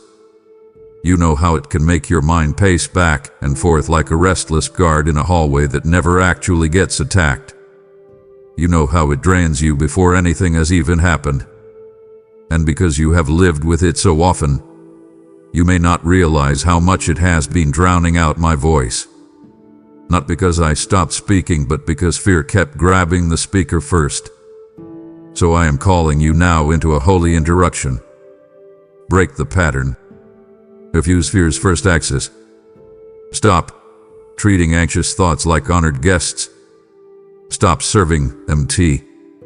Stop letting them sit down and stay all afternoon. Notice them, yes. Name them, yes. But do not hand them authority. Bring them to me immediately. Lay them on the table between us and say, this is what fear is saying. What are you saying? That question can change the atmosphere of your entire day. That question opens space. That question weakens the spell of panic. That question reminds your heart that fear is not the only voice in the room. And I want this to be vivid in your spirit, so let me paint it for you. Imagine your mind like a room with many radios playing at once. One station is static and panic. One station is old memory. One station is what if. One station is people's opinions. One station is shame. One station is pressure. And somewhere in that room, there is also my voice, steady, clear, unhurried, full of life. Your minute with me is when you walk across the room and start turning the dials. You lower the static. You lower the noise. You lower the frantic commentary. And as you do, my voice becomes clearer, not because I suddenly arrived, but because you finally made room to hear what was already being spoken. That is what I want for you. I want you to become practiced at tuning in. I want you to become skilled at inner stillness. I want you to recognize the difference between fear's urgency and my peace. Fear pushes. I lead. Fear predicts disaster. I provide direction. Fear fills the room with smoke. I open the window. Fear makes you smaller inside. I remind you that you are held. So learn my tone, my child. Stay with me long enough to recognize it. Return often enough that it becomes familiar. Practice hearing me in the small moments so that when larger storms come, my voice is not foreign to you. And here is what I want you to do from now on in very practical terms. When fear rises, do not debate it for too long. Bring it quickly. When your mind starts spiraling, shorten the distance between the thought and the prayer. When you feel dread forming, close the gap between the tension and the surrender. Do not let fear build a fortress before you invite me in. Open the gate early. Say, Lord, come into this thought. Say, Father, stand in this room with me. Say, Jesus, I refuse to let fear interpret this without you. And breathe. Today, let me answer in peace, in scripture, in quiet clarity, in remembered truth, in simple steadiness. I may not always give you every detail you want, but I will always give you enough of myself to walk the next step without being owned by fear. That is what 1 minute can begin doing. That is why I keep asking. Not because I need more of your time, but because you need more of my voice than fear has been letting you hear. So come. Today, listen. Let me speak into the places where fear had been rehearsing lies. Let me say what your anxious mind hath been too loud to notice. Let me remind you that you are not alone in the room, not alone in the decision, not alone in the uncertainty, not alone in the night, not alone in the waiting. My voice is here, my child. It has always been here. Give me the minute, and you will begin to hear again. My child, this is where everything I have been saying comes together, and I need you to feel the weight of this moment without running from it. I have walked with you through every layer of this conversation for a reason. I have shown you why this feels personal. I have touched the hidden weariness you carry. I have told you what I want from that 1 minute. I have shown you the cost of constantly moving past me. I have uncovered how later had been quietly stealing from you. I have reminded you that even your weakest minute with me can change the entire atmosphere of your day. I have shown you that I am not competing for your time but protecting your heart. I have exposed how fear hath been trying to speak louder than my voice. And now, after all of that, I am not asking you for theory. I am not asking you for admiration. I am not asking you to say this was moving and then continue exactly as before. I am asking for a decision. I am asking for a response. I am asking for the minute. Right now. Not after this message. Not when you feel more emotional. Not when your thoughts settle. Not when your room is quieter. Not when you think you can do it better. Right now, in the middle of whatever condition you are in, I am asking you the question that matters. Will you finally give me that 1 minute? And I want you to hear this with all the tenderness of a father and all the clarity of truth. This is not about whether I love you enough. That has never been in question. I love you before you knew how to pray. I love you in seasons when you were close. I love you in seasons when you drifted.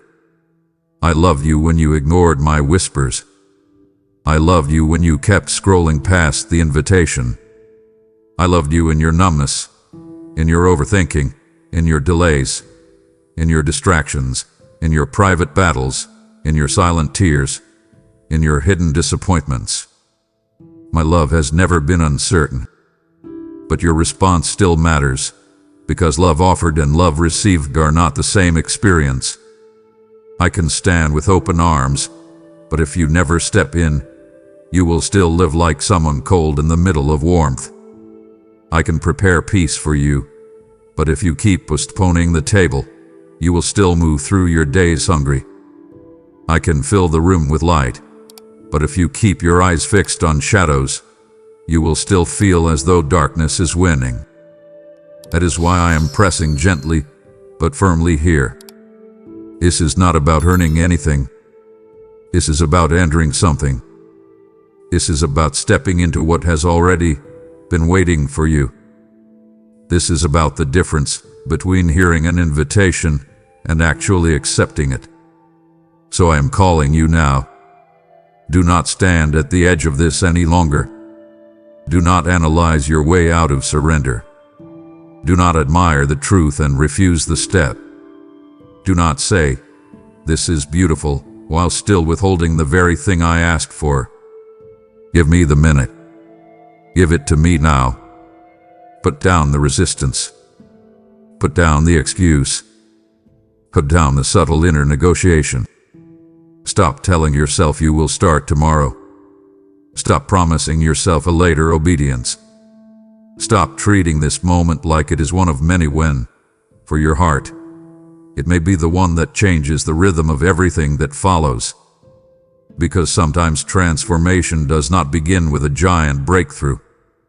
Sometimes it begins with a simple yes that finally becomes real. Sometimes it begins with a single surrendered minute that breaks the back of an old pattern. Sometimes it begins when a tired soul says, "I'm done delaying. I'm here now." That is what I'm asking for. That is the doorway in front of you. And yes, I want this to stay with you in a vivid, unforgettable way. So picture this. You have been standing outside in a storm, drenched by pressure, wind-whipped by fear, exhausted by carrying too much, while the door behind you hath been open the whole time, and I have been standing there saying, "Come in for 1 minute. Just come in." That is where you are right now. The door is open. My arms are open. My peace is ready. My voice is near. The question is no longer whether I am calling. The question is whether you will stop long enough to enter. So enter. Do not just agree with me. Move. Close your eyes if you can. Lower your shoulders. Take a slow breath. Let the noise fall back for a moment. Whisper, "I'm here." Say, "Lord, I give you this minute." Say, "Father, I'm done saying later." Say, "Jesus, I want you first." Let those words be real. Let them cost your pride a little. Let them interrupt your habits. Let them mark a turning point. This is the invitation. This is the threshold. Step through it now. And if you are wondering what happens next, let me tell you something precious. If you give me that 1 minute, I will meet you there. Not eventually. Not reluctantly. Not with distance. I will meet you there. I will meet you in the quiet breath. I will meet you in the trembling prayer. I will meet you in the awkward silence where you do not know what to say. I will meet you in the honest confession. I will meet you in the tiredness. I will meet you in the weak faith. I will meet you in the scattered thoughts. I will meet you in the half-formed cry. I will meet you in the simple turning of your heart toward mine. And what I will do there may not always look dramatic to your eyes, but it will be real. I will steady what has been shaking. I will soften what hath been hardening. I will quiet what has been racing. I will touch what hath been aching. I will water what has been drying out. I will guard what has been overexposed. I will breathe into the room inside you that has felt too crowded for peace. I will begin, in ways both subtle and sacred, to restore the deeper parts of you that life has been draining. That is why I have asked you so many times. That is why I have stayed so near. That is why I have spoken so personally. Not to manipulate you, but to rescue you. Not to burden you, but to bless you. not to pressure you, but to protect you from continuing to live beneath what is available to you in my presence. And I want you to know this too. If you begin here, if you choose the minute now and keep choosing it, that minute will not stay a minute forever. It will become a doorway. It will become a habit. It will become a refuge. It will become the place your heart learns to run before fear gets there first. It will become the pause where your identity is remembered before the world starts assigning labels. It will become the place where your reactions begin to change because your roots are growing deeper. It will become the secret strength under ordinary days. It will become the difference between surviving and being sustained. It will become the small hinge that swings large doors. And that is one of the high-impact truths I want branded into your spirit. One surrendered minute, repeated in faith, can become the hidden architecture of a transformed life. So do not underestimate what I am asking. It is small enough to begin today and powerful enough to change far more than today. That is the beauty of it. That is the mercy in it. That is the wisdom of it. And now, my child, before you move on from this message, I want to lead you into the very response I have been calling for. Do it with me. Right now. Say it slowly in your heart or out loud if you can. Lord, I give you this minute. I stop running. I stop delaying. I stop giving everything else first access to me. I bring you my real heart, not my polished one. I bring you my tired mind, my anxious thoughts, my hidden grief, my guarded places, my fear, my weakness, my longing, and my need. I let you in. I choose now, not later. I choose presence, not distance. I choose surrender, not performance. Speak to me. Steady me. Stay with me. Teach me to return quickly. Teach me to hear you clearly. Teach me to give you the first minute before the world gets the first word. Sit with that. Stay there. Do not rush away the second you say it. Let the silence become holy instead of uncomfortable. Let your breathing slow. Let your soul unclench. Let your inner world remember what it feels like to stop striving and simply be held. This is your moment. This is your yes. This is your beginning. And if you truly mean it, then carry this forward from today. Before the noise, choose me. Before the fear, choose me. Before the rush, choose me. Before the world hardens you, come to me.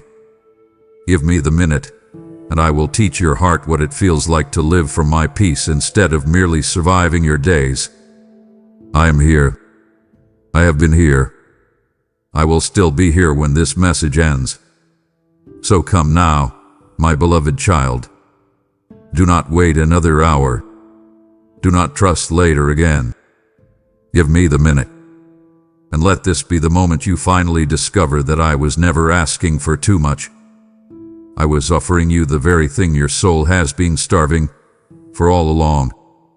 My child, you have given me your minute. Now I am inviting you to make that surrender tangible. What began as a quiet yes in your heart can become a powerful act that carries my voice into lives that are still waiting for their moment with me. I say to you, give, and it will be given back to you. Pressed down, shaken together, and running over, because I am a God who multiplies what is placed in my hands.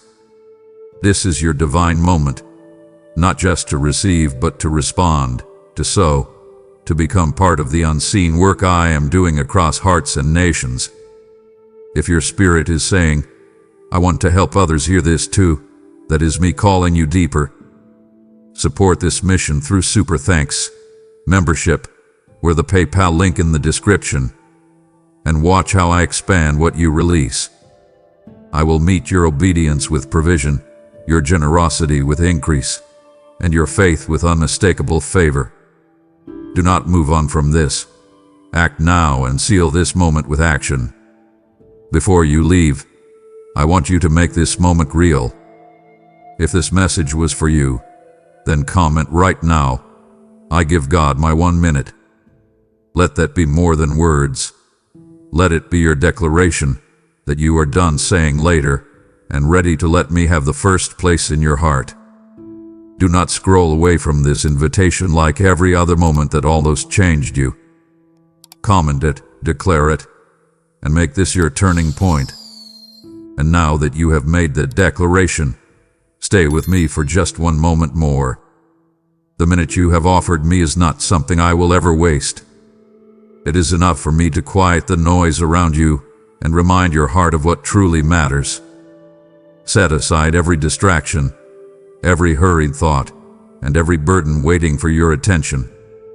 This is not just another pause in your day, it is a sacred meeting between you and me. I have been waiting for this moment, not to place more weight upon your shoulders, but to lift the weight you have been carrying for far too long.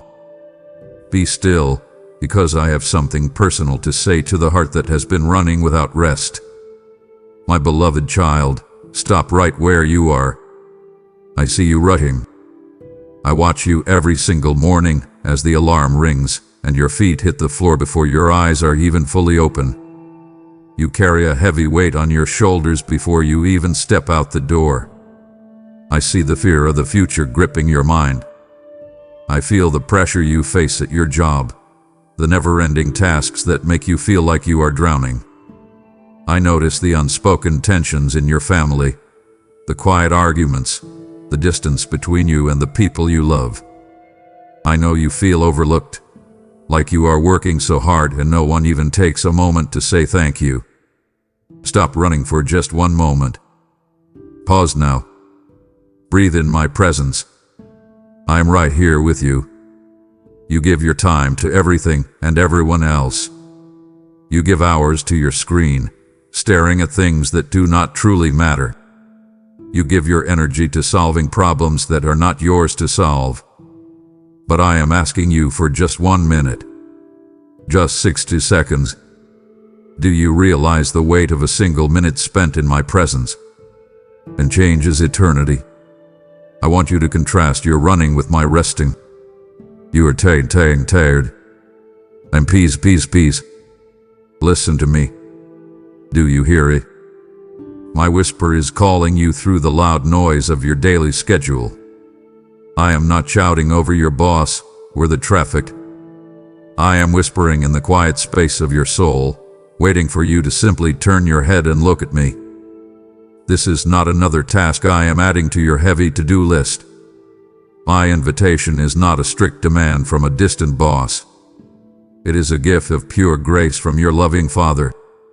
Look at your hands. Feel the knot in your stomach right now.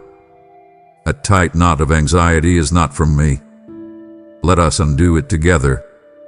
Take a deep breath, like the quiet pause before a heavy rainstorm breaks and washes all the dirt away. I want to wash your worries away. Close your eyes. Drop your shoulders. Give me that fear of what tomorrow will bring. I already own tomorrow. I hold your entire life in my hands, so you do not have to hold it all together by yourself. Your soul is deeply thirsty for this brief encounter. You feel dry, empty, and burned out because you are trying to drink from the broken cups of this world. You seek comfort in busy routines, in entertainment, in the praise of other people. But they leave you thirsty again and again. I am the living water. Drink from me. Drink deeply. Take off that heavy crown of busyness you wear so proudly. You think being busy makes you important. You think if you stop moving, everything will fall apart. Set that heavy crown on the floor and come sit at my feet. You do not need to perform for me. You do not need to impress me. You just need to be with me. I promise you this. If you give me this 1 minute, I will multiply your peace. I will guide your steps. I am standing right beside you, and I will never leave you. Look at the problems that seem like giant mountains to you. To me, they are nothing but dust. Bring me your dust, I will give you solid rock to stand on. Put down your distractions. Hear my voice speaking directly into your heart. You are deeply loved. You are chosen. You are seen by the Creator of the universe. Do not deny me this 1 minute. Embrace my love right now, and let my peace wash over your tired mind. My precious child, I want you to look closely at your own heart right now. Ask yourself why you avoid me. Examine the deep roots of your spiritual avoidance. You tell yourself that you are simply too busy. You tell yourself that you have too many emails to answer, too many chores to finish, and too many people depending on you. But I see the truth. I see you scrolling endlessly through your phone, looking at the lives of strangers, numbing your tired mind. You are not too busy for the Creator of the universe. You are afraid. You hide. I see you avoiding the quiet because you are terrified of what the silence might reveal. When you sit still, even for 60 seconds, it feels like an entire hour to your restless mind. Why? Because the noise of your life stops, and the deep, silent fears rush in. In the quiet, you hear your own heartbeat.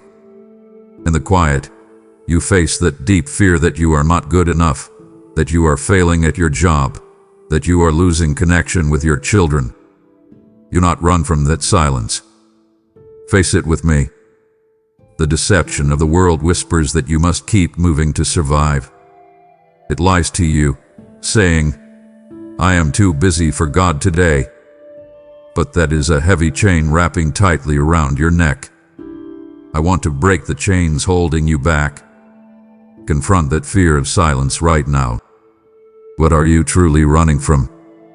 You are running from the very mirror that shows you your need for me. When you deny me just 1 minute of your morning, you are declaring a full day of self-reliance. You are silently telling me, I can handle this impossible day entirely on my own. But you cannot. I see you struggling under the weight of your own pride. I see you trying to carry a mountain of expectations, a mountain of stress, a mountain of worries. Put it down. It is completely unreal for you to think you can manage the universe alone. Look at the deep irony of your daily life. You constantly seek my blessings, yet you actively avoid my face.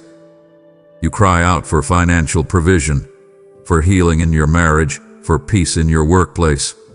But you will not look at the one who gives these gifts. You want the gifts, but you ignore the giver. Stop seeking the rescue while ignoring the rescuer. I'm right here. Turn your face toward me. Stop trying to earn your worth by exhausting yourself. A life of self-reliance is a life of deep loneliness. You are never alone when you lean on me. Give me your fear of the quiet. Let my voice be the only thing you hear in the stillness. I will not condemn you in the silence. I will only love you. I declare today that your season of running is over. I am calling you out of the frantic race. I am inviting you to stop striving and start resting. Let go of the lie that your busyness equals your importance. You are important because you are mine.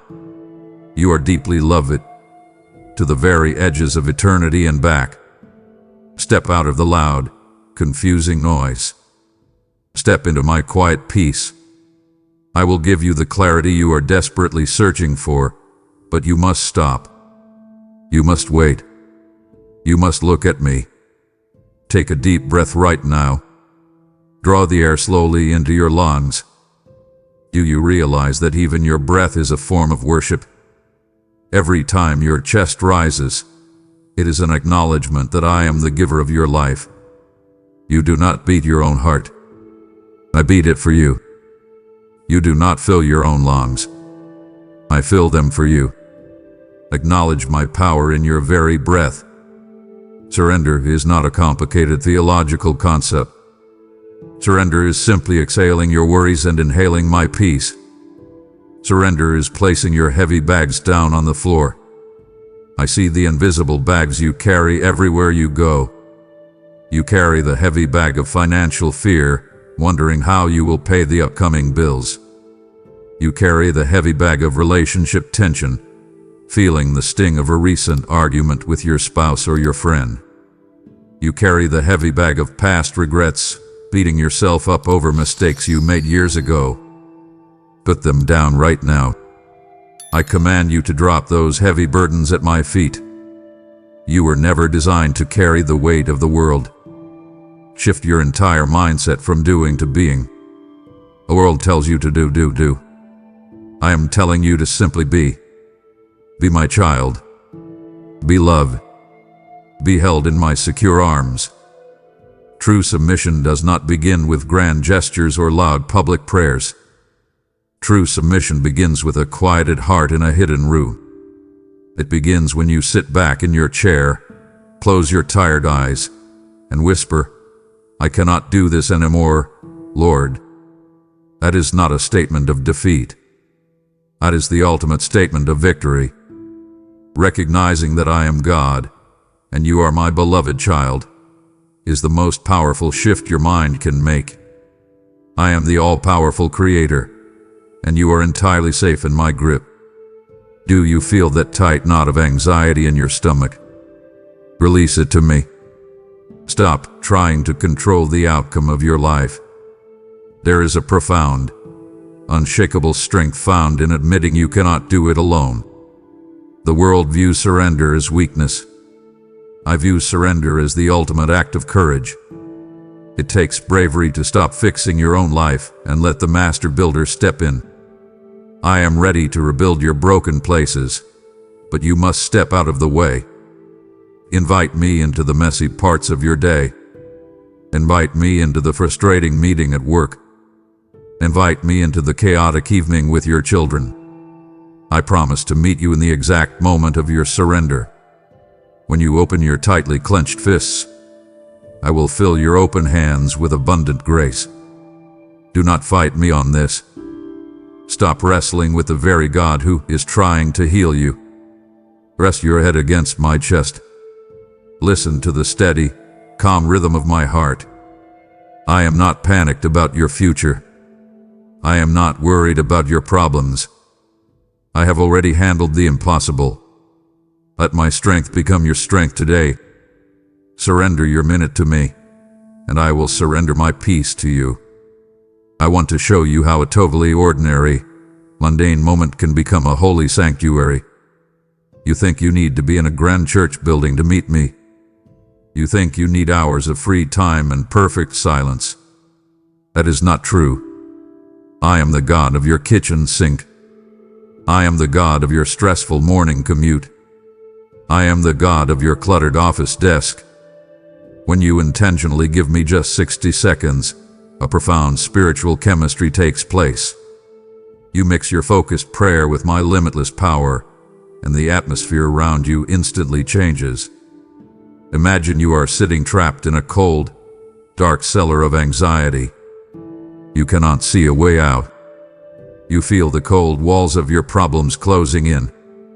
But the moment you call my name, the moment you pause and turn your thoughts to me, a heavy door swings open, and brilliant, warm sunlight floods your dark room. I pull you out of the dark. That is what a focused minute of prayer does. It breaks the darkness. It changes the heavy air. 60 seconds of looking into my eyes can completely realign a misaligned, chaotic day. Think about the ripple effect of a single drop of water falling into a still pond.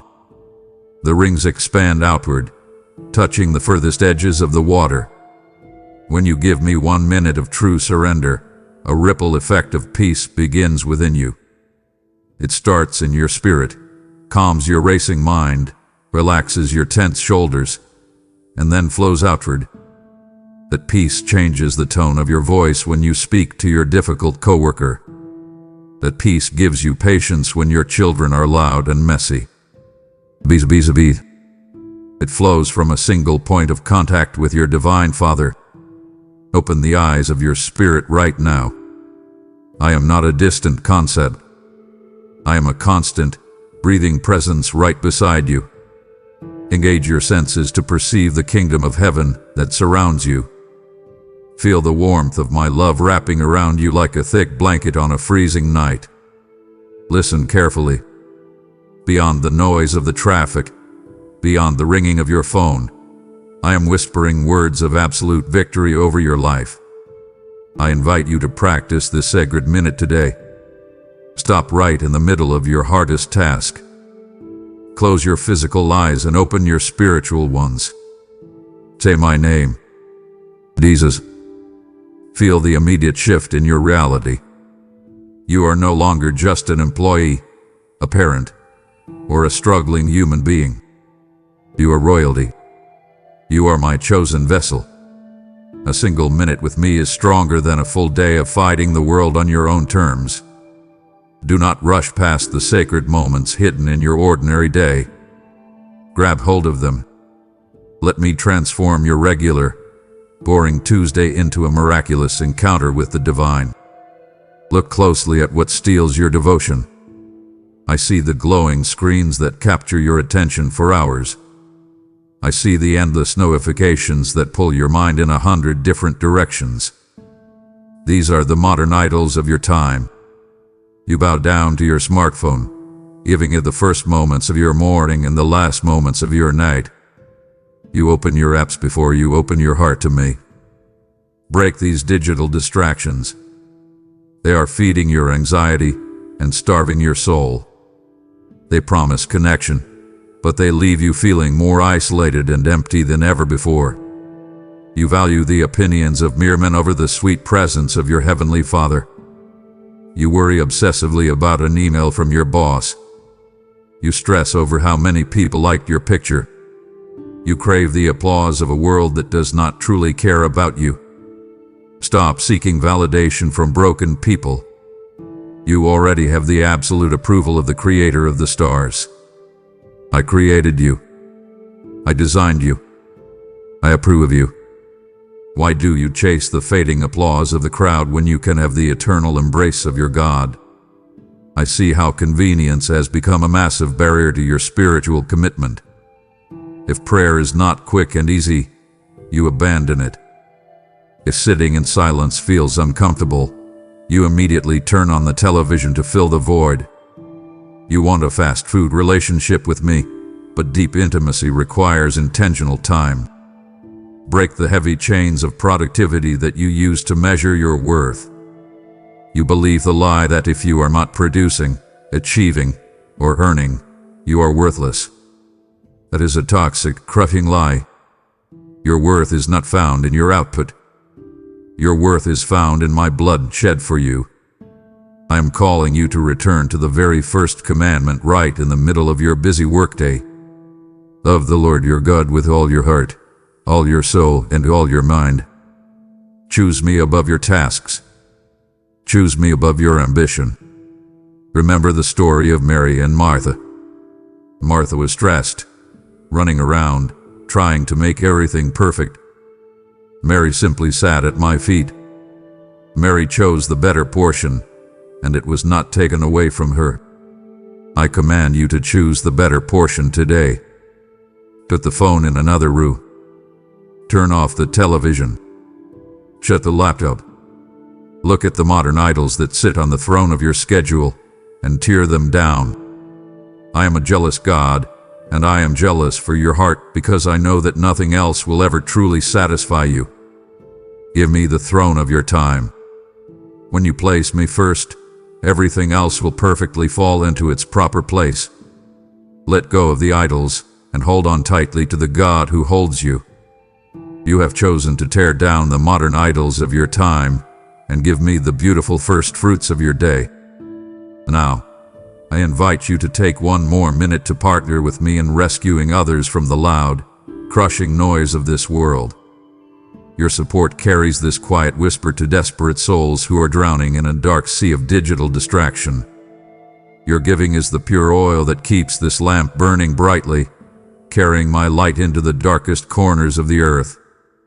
Just as I have declared, give, and it will be given to you. I say to you today that your generosity will return pressed down, shaken together, and completely overflowing.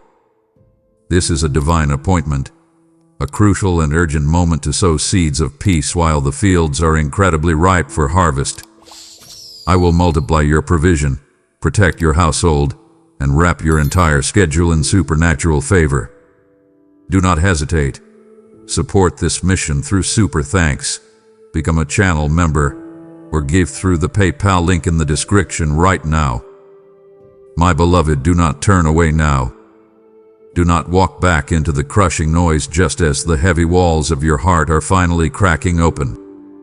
It pierces my fatherly heart with deep sorrow when you abandon our communion for the empty, toxic distractions of this world.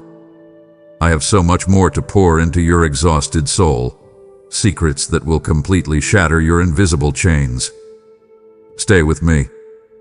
To leave now is to walk away from the exact breakthrough you have been desperately crying out for. Listen closely, because what I am about to tell you changes everything. My precious child, if you only knew the deep ache in my fatherly heart when you walk right past me. I long to commune with you throughout your entire day. I do not just want to see you for a rushed hour on Sunday morning. I want to walk with you through the grocery store. I want to sit with you in the doctor's waiting room. I want to be the one you talk to when you are driving in your car. But I watch as you go through your entire day, completely ignoring my presence. Feel the sadness of a father who stands with open arms, only to be ignored by his own beloved child. I am not a distant king sitting on a cold, unreachable throne. I am your present shepherd. I am walking in the dirt with you. I am guiding you through the dark valleys. Every single minute you withhold from me is a tragically missed opportunity for deep intimacy. You complain that you feel lonely, yet you ignore the ultimate companion who never leaves your side. I am waiting patiently for just a nod from you. I am waiting for a quick glance, a brief hello, Lord, a simple sigh that says you know I am here. Understand the absolute depth of my love for you. I gave up everything to have a relationship with you. I stepped out of eternity, took on human flesh, and allowed my own creation to nail me to a wooden cross. I suffered the agony of the world so that the barrier between us could be torn down forever. I paid the highest possible price for your freedom, and yet, you act as though you are too busy to speak to me. Do not trample on the sacrifice I made for your heart. I am pursuing you right now.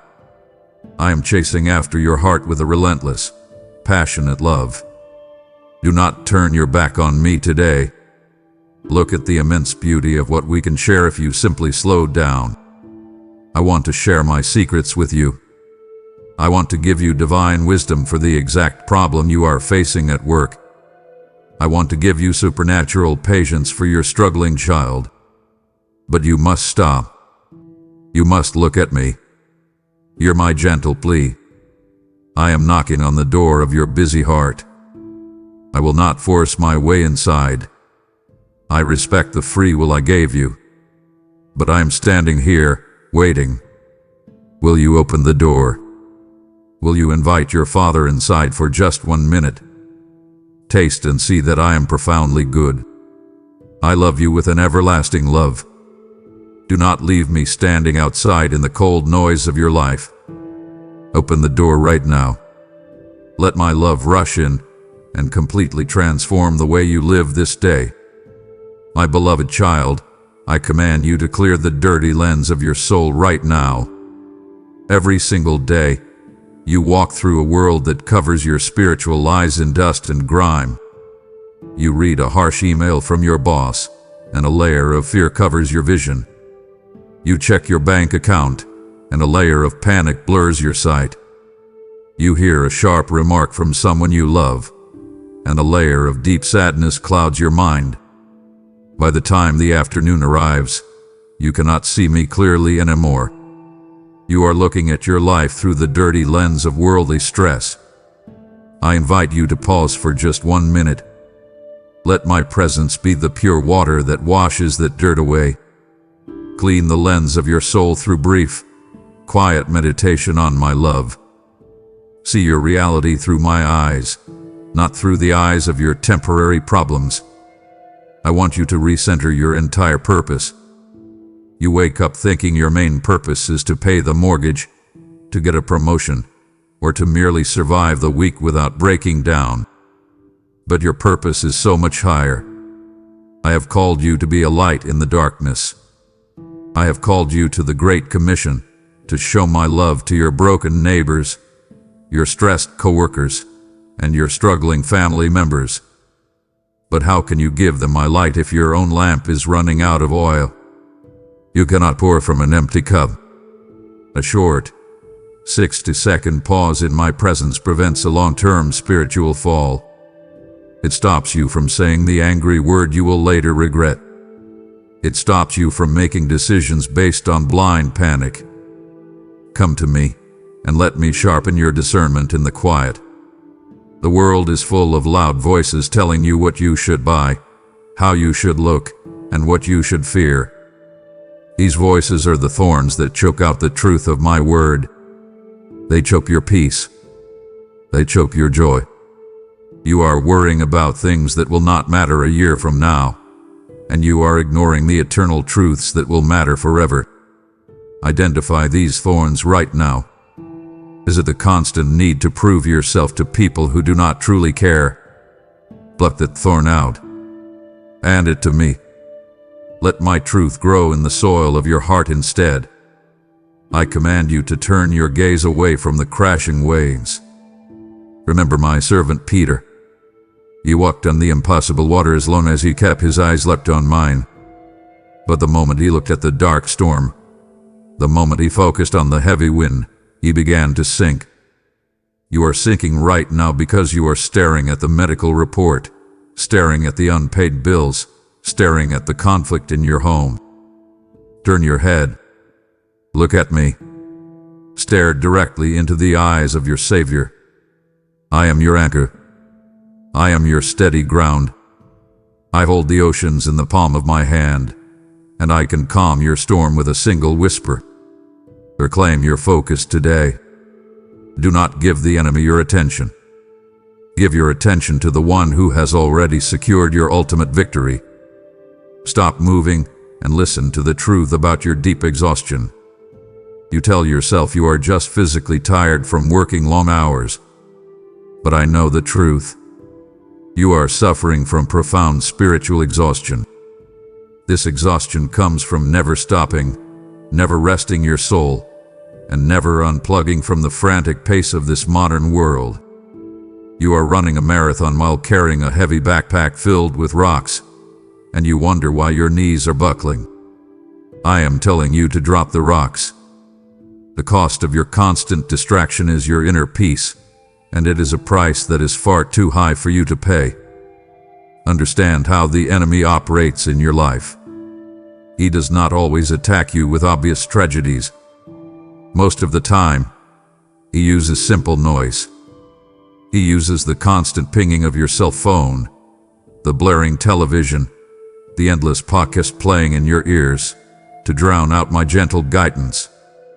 He knows that if he can keep you distracted, he can keep you defeated. He knows that if you are always rushing to the next appointment, you will never hear my voice warning you of the danger ahead. I am trying to give you the exact strategy you need for your family and your career, but the noise in your head is too loud. Silence the noise right now. Turn it all off for just 1 minute. I watch the tragic erosion of your peace when communication with me ceases. It does not happen overnight. It happens one distracted day at a time. First, you skip your morning prayer because you overslept. Then, you forget to thank me during your lunch break because you are busy scrolling through social media. Soon, you are living a prayerless life completely disguised as a busy, important one. You look successful on the outside, but inside, you are spiritually starving. You are losing the beautiful scent of heaven in your pursuit of the world's dirty treasures. You smell like anxiety. I want you to carry the fragrance of divine peace. Recognize the immense danger of this path. A minute you save today by skipping your time with me will cost you your peace tomorrow. You think you are saving time by rushing past my presence, but you are actually stealing from your own future. Without my guidance, you will make choices based on fear. Without my strength, you will snap at your spouse and lose patience with your children. Do you want to stop this cycle of burnout and frustration? It takes only 60 seconds to change your direction. Look up at me. Confess your exhaustion. Admit that your way is not working. The cost of distraction is heavy, but the gift of my presence is completely free. I've said it today. My precious one, I want you to change the way you view the time you have been given. You look at your schedule and see a list of stressful obligations. You view time as a cruel master that is always rushing you. But I want you to see time as a beautiful resource that I have personally entrusted to you. I gave you breathe today. I gave you this exact 24 hours. You did not earn it. It is a gift from my hand. Are you being a good steward of the gift I gave you? I am asking you for the concept of tithe time. Just as you would give back a portion of your finances to honor me, I invite you to give back a portion of your daily routine. I command you to honor me with the first fruits of your thoughts. When you wake up in the morning, what is the very first thing you do? You reach for your phone. You immediately let the problems of the world, the emails from your job, and the demands of other people invade your mind. Stop doing this. Give me the first 60 seconds. Before your feet touch the bedroom floor, say my name. Thank me for the breath in your lungs. Ask me to walk before you. When you give me the first fruits of your morning, I will bless the rest of your day. Being faithful in these small, quiet moments is the exact path that leads to greater glory in your life. I invite you to turn your daily schedule into an altar of sacrifice. You do not need a physical church building to worship me. Your car's steering wheel can become an altar as you drive to work. Your kitchen counter can become an altar as you prepare a meal for your family. Your office desk can become an altar as you type out your emails. When you pause for 1 minute in these ordinary places and acknowledge my presence, you are offering a beautiful sacrifice of praise. You are saying, Lord, even in the middle of my busy life, you are my true King. You not underestimate the eternal significance of a temporal minute. You think 60 seconds is too short to matter. But in my hands, a single minute of genuine, desperate faith can move massive mountains. In 1 minute, a broken heart can be healed. In 1 minute, a prodigal child can decide to come home. In 1 minute, a sudden breakthrough can shift the entire trajectory of your career. I do not need hours to perform a miracle. I only need your willing heart. Steward this present moment well. Do not wait for a perfect time that will never arrive. The perfect time is right now. Give me this minute, and watch how I multiply it into a lifetime of blessings. I am calling you to discover the profound grace that is found only in stillness. You live in a culture that praises speed, hustle, and endless movement. But I am a God who moves powerfully in the quiet. I am extending my deepest mercy to you right in the middle of your most rushed, panicked moments. When you are running late, when the kids are screaming, when the deadline is in 1 hour, and your chest feels tight with anxiety, I am there. I meet you exactly where you are. I do not demand that you climb a high mountain to find me. I step into your messy kitchen. I sit beside you in your stressful cubicle. I offer you a sweet refreshment that the world absolutely cannot provide. The world tells you to drink another cup of coffee, to buy another item online, or to take another pill to find relief. But these things only mask the pain. They do not heal the soul. I am the well that never runs dry. Drink from my peace. Let my grace wash over your tired, overworked mind. When you stop and sit in stillness with me, a quiet, unshakable confidence will begin to rise inside you. It is the confidence that comes from knowing that the Almighty God is fully in control of the situation you can't fix. Use stillness as a literal shield against the arrows of anxiety. The enemy shoots flaming arrows of panic at your mind all day long. What if you lose your job? What if your child gets sick?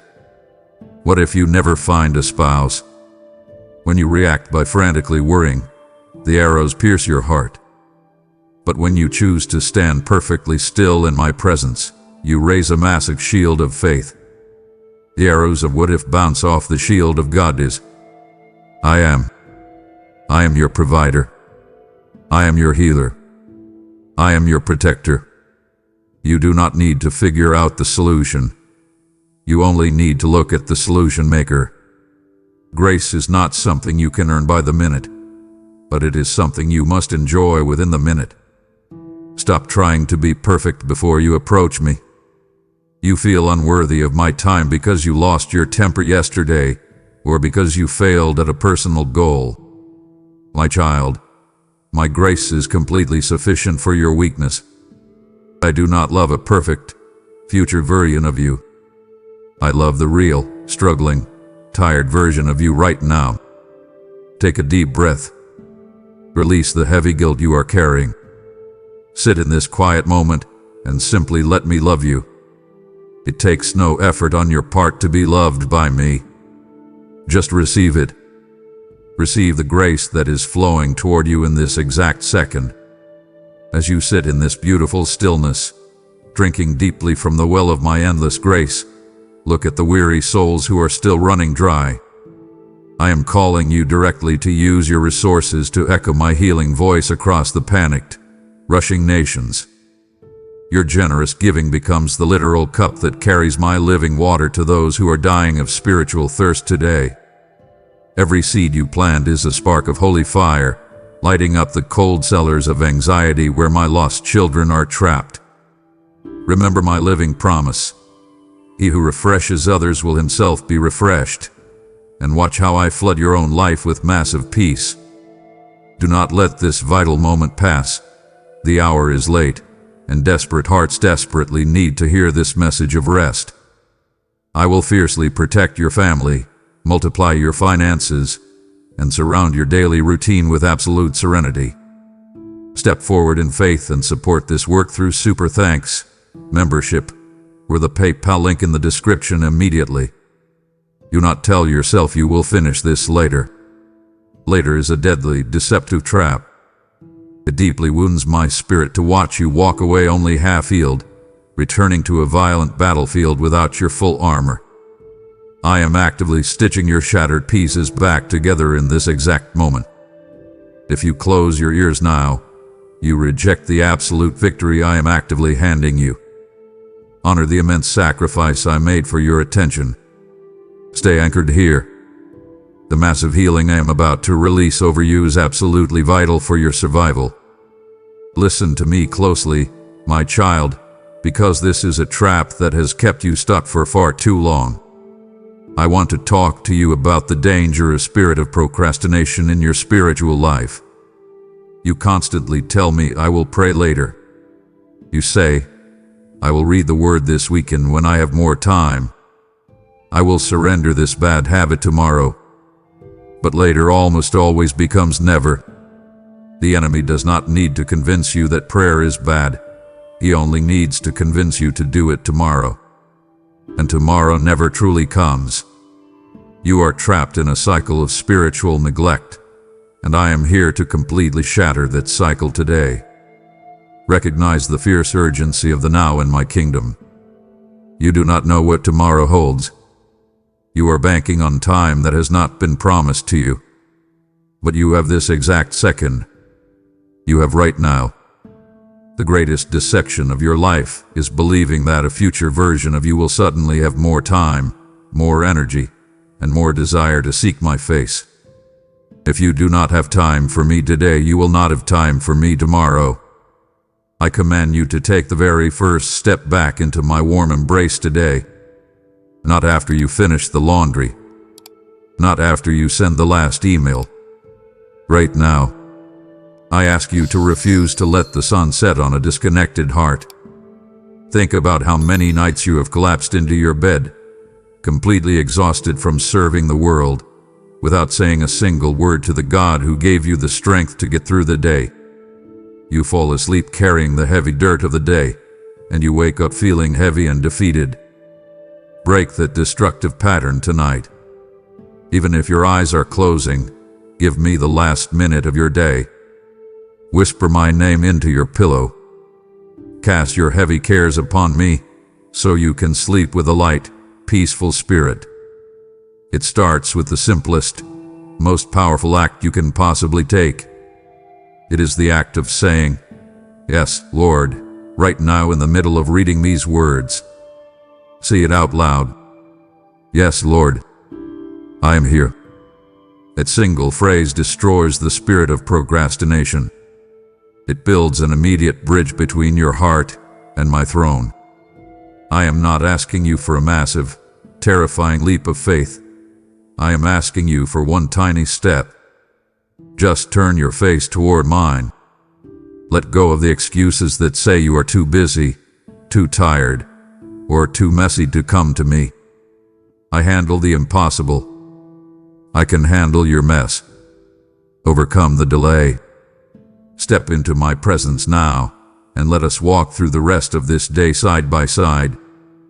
Come to me right now with your bruised and weary mind. I see the quiet tears you wipe away when no one else is looking. I see you sitting in your parked car before you walk into your house, taking a deep breath, trying to gather enough energy to paste a fake smile on your face. You carry a heavy burden, trying to convince your family and your coworkers that you have everything perfectly under control. But inside, you are completely falling apart. You feel broken, scattered, and deeply exhausted. Stop pretending for just 1 minute. You do not have to be strong when you are standing in my presence. Let my light shine directly into the dark, hidden corners of your difficult day. Expose your hidden wounds to me. You cannot heal what you refuse to reveal. I command you to give me your absolute honesty. A single minute of raw, painful honesty with your Creator will bring you a lifetime of deep healing. Tell me that you are angry. Tell me that you are terrified of the medical test results. Tell me that your marriage feels cold and empty. I am not shocked by your pain, and I am not pushed away by your anger. When you stand in my shadow, a profound soothing of your soul begins to take place. My shadow is not a place of darkness. It is a place of total protection from the scorching heat of your trials. Step under my cover. Let my hands gently hold the broken pieces of your mind. I am the master potter, and I know exactly how to put you back together again. Cast all your sharp anxieties upon me because I care for you deeply.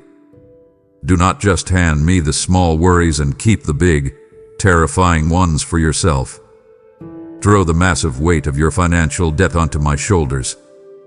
Throw the agonizing fear of your child's future into my capable hands. Why do you insist on carrying a crushing load when the Almighty God is standing right beside you, offering to carry it for you? Give it to me. Say it out loud right now. Lord, I give you this heavy burden. I cannot carry it anymore. Feel the immediate release in your chest when you surrender that weight. I promise you that you will find true wholeness in the small fragments of your time. You think you need a month-long vacation to recover from your stress, but true recovery happens in the daily, minute-by-minute connection with my spirit. When you pause to talk to me, my restorative power physically and emotionally alters your reality. My peace acts like a soothing medicine running through your veins, calming your racing heart and settling your frantic thoughts. Do not deny yourself this divine medicine. I am the ultimate remedy for your exhausted soul. Take this minute. Let my healing love wash over the deep cuts of your day, and watch how I transform your weary mind into a mind of unshakable peace. Step into the secret place with me today. You desperately need answers. You are facing a massive decision at your job, or a confusing crossroad in your family life, and you do not know which way to turn. You search for wisdom everywhere else. You listen to loud voices on the internet. You read endless self-help articles, and you ask for the opinions of broken people. But you are ignoring the ultimate source of all truth. Access the hidden treasures of my counsel right now. I hold the blueprint for your specific life. I know exactly what will happen tomorrow, next month, and 10 years from now. Why would you rely on your own limited vision when you can ask the God who sees everything? You must understand that the greatest and most powerful insights come in the quietest seconds. When your mind is loud and frantic, you cannot hear my direction. I do not shout over the chaos of your worry. I speak in a still, small voice. You must quiet your spirit to hear me. Develop an ear that recognizes my specific tone. My voice does not bring panic, confusion, or rushing fear. My voice brings deep clarity, solid conviction, and profound peace. If the voice in your head is telling you to panic and rush, that is the voice of the enemy. If the voice in your heart is telling you to stand firm and trust, that is my voice.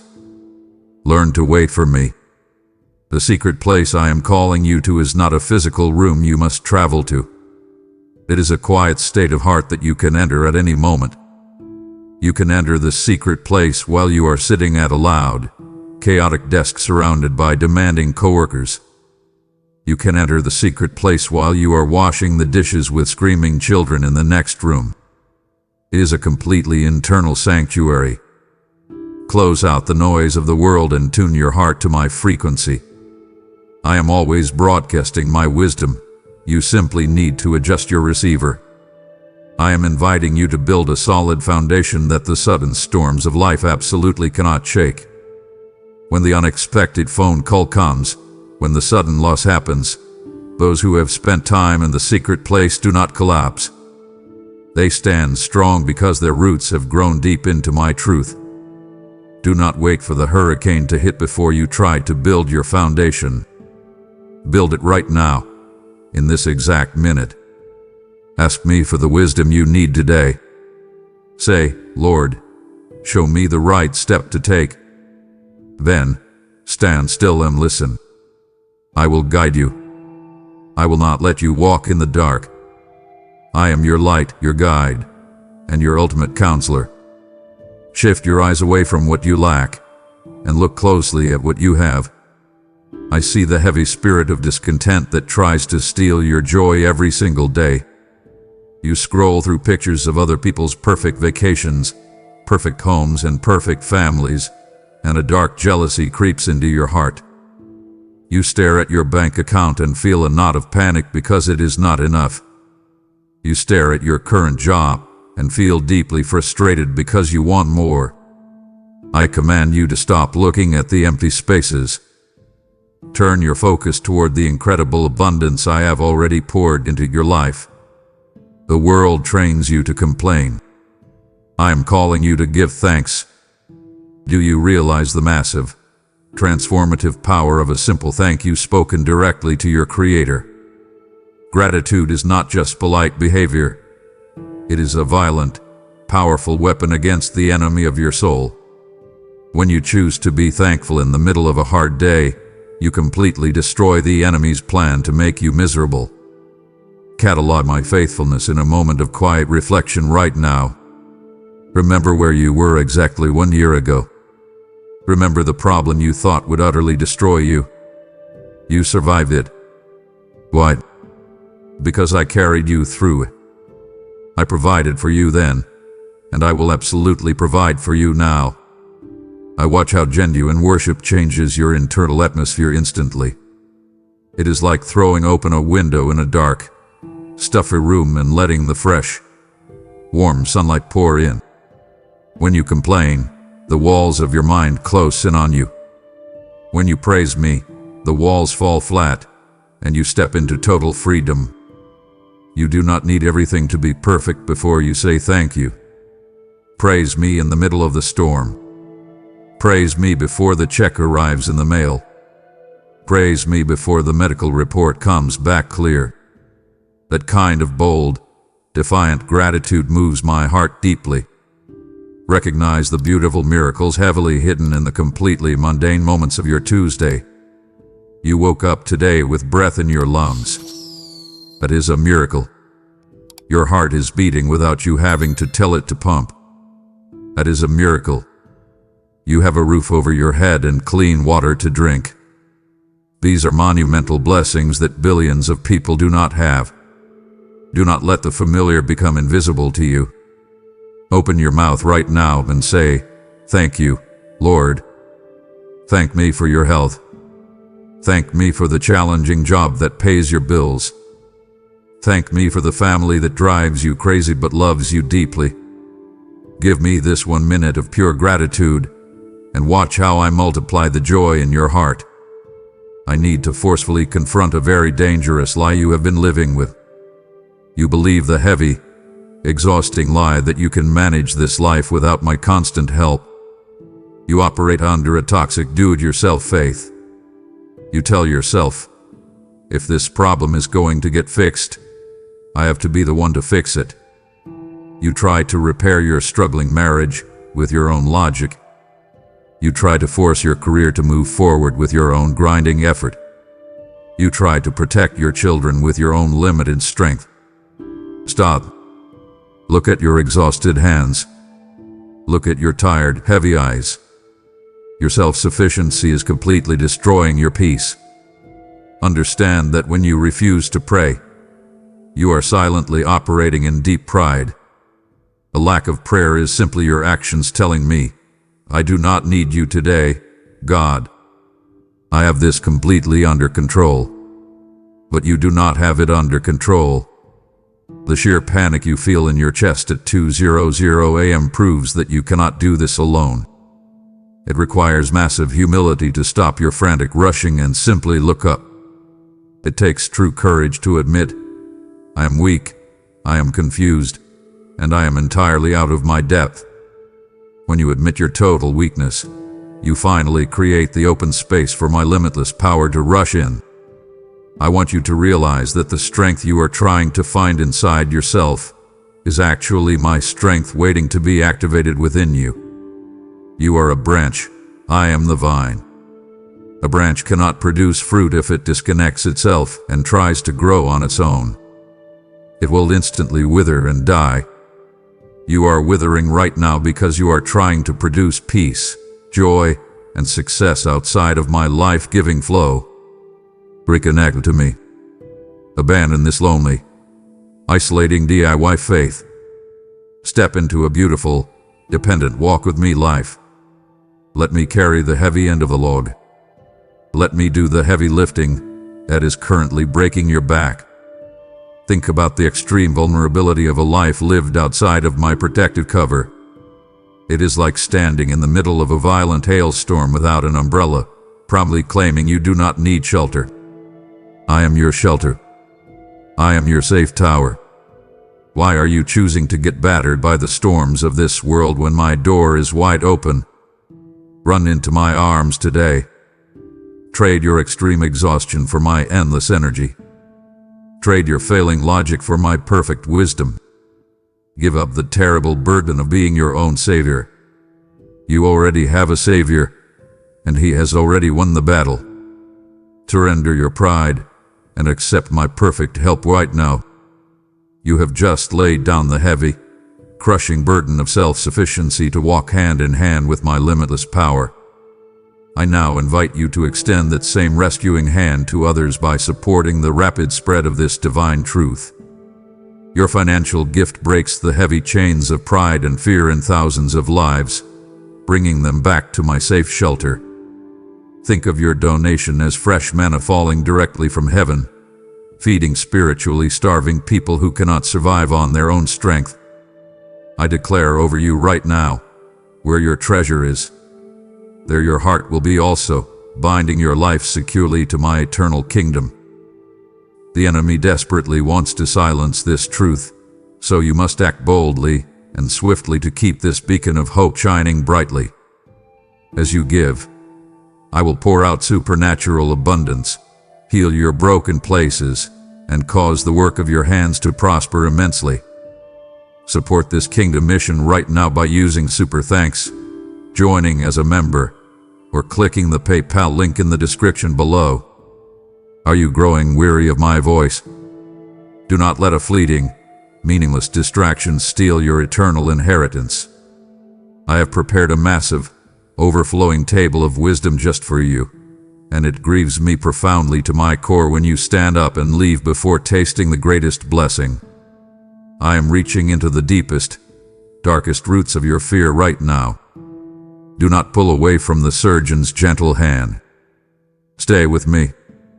The revelation I am about to speak is the exact, specific key to the heavy prison door you have been banging against for years. My beloved child, I command you to completely rebuild the broken altar within your own heart. In the days of the old prophets, the altar was the sacred place of daily sacrifice and holy fire. But look at the altar of your heart today. It is covered in the dirty debris of worldly cares. It is piled high with unpaid bills, stressful text messages, bitter resentments, and endless, trivial tasks. You have allowed the junk of this loud world to completely bury the sacred space that belongs solely to me. I invite you to take a broom of repentance and sweep that heavy debris away. Clear the space. Make room for your King to sit upon the throne of your mind once again. You must intentionally light the fire of devotion once again. The fire does not start by accident. It starts when you strike the match of intentional time. It starts when you decide, right in the middle of your busy afternoon, to close your eyes, take a deep breath, and offer me a minute of pure love. Make your inner life a pleasing aroma to me. I am not asking for the blood of animals or the burning of expensive incense. The most beautiful sacrifice you can ever offer me is a completely surrendered heart. When you pause, you're rushing to say, I love you, Lord. That simple phrase rises to my throne like the sweetest perfume. Recognize the profound sanctity of a heart that actively makes room for its Creator. You are a walking, breathing temple of the Holy Spirit. You carry my literal presence inside of your physical body. Yet, you treat your mind like a crowded, noisy marketplace. Chase the money changers out of your temple. Kick out the loud thoughts of panic, the constant comparison to others, and the heavy dread of tomorrow. Establish a holy of holies right in the middle of your busy day. You can be standing in the middle of a crowded grocery store, and internally, you can be kneeling in the most sacred room of heaven.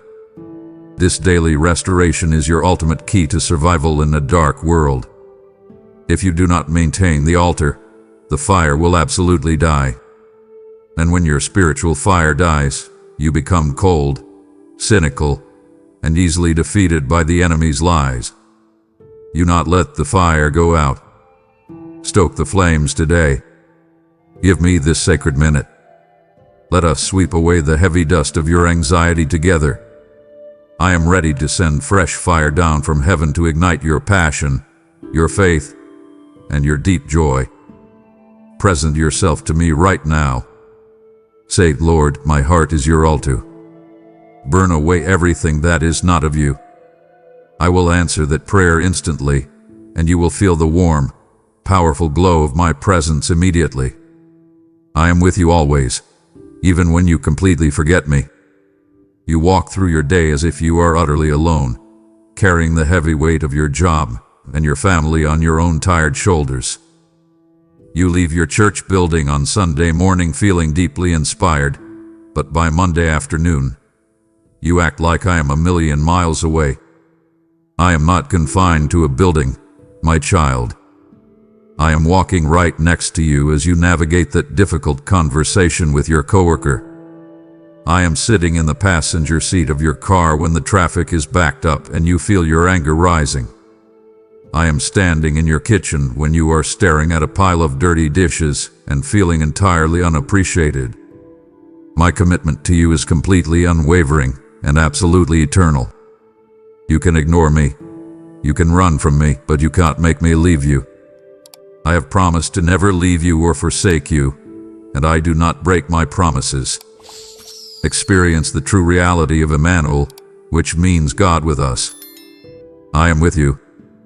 Let that truth sink deep into your anxious mind right now. When the doctor's office calls with unexpected news, I am already holding your hand. When your bank account looks empty and panic grips your chest, I am already providing your next step.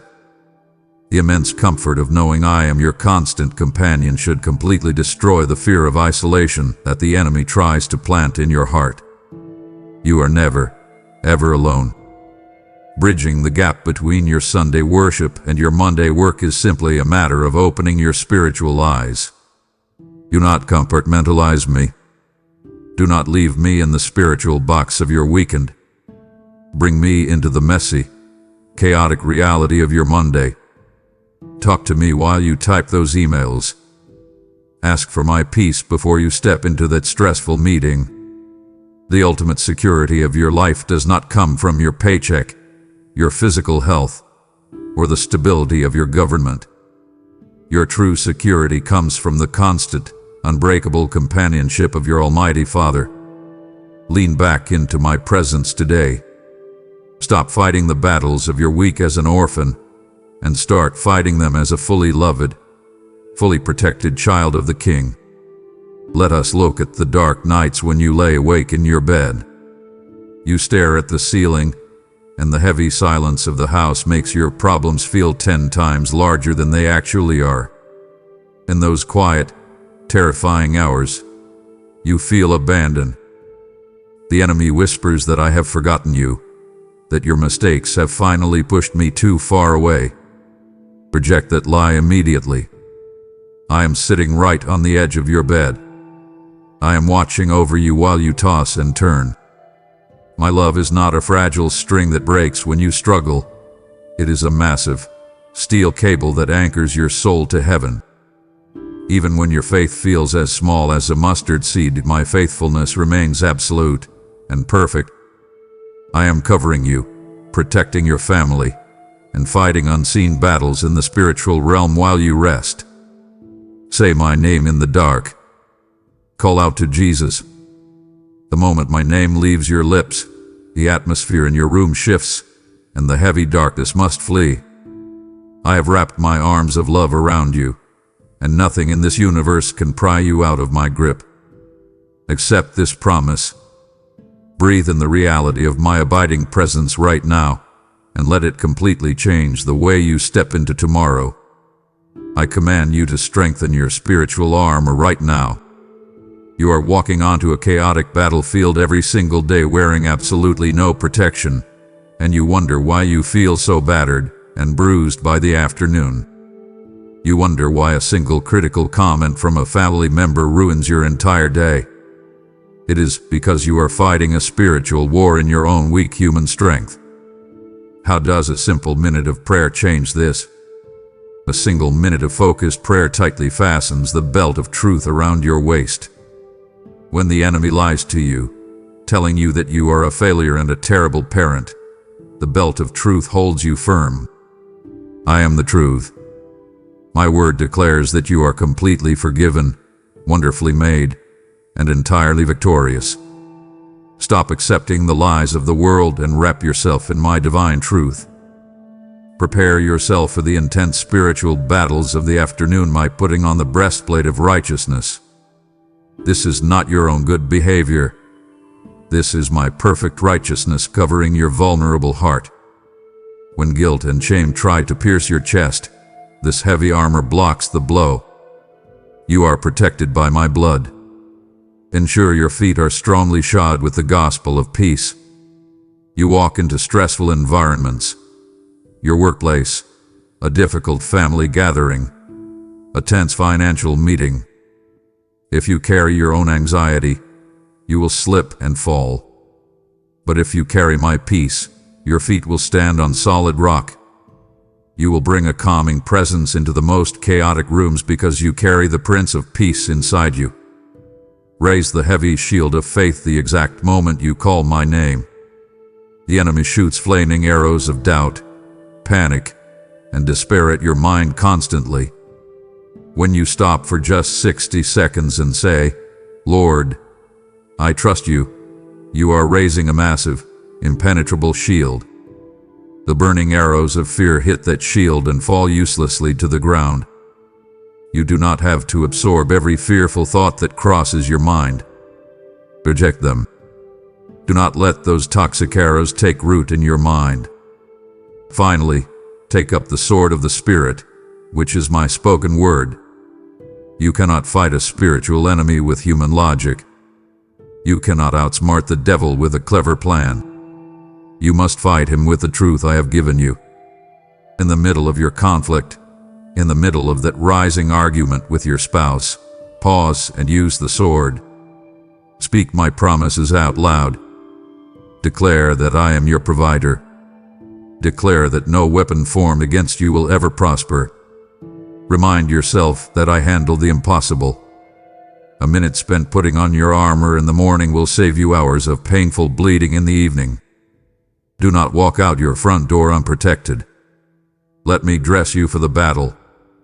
I have given you every single weapon you need to stand strong and completely conquer the challenges ahead of you. Put on the full armor right now and watch how the attacks of the enemy lose their terrible power over your daily life.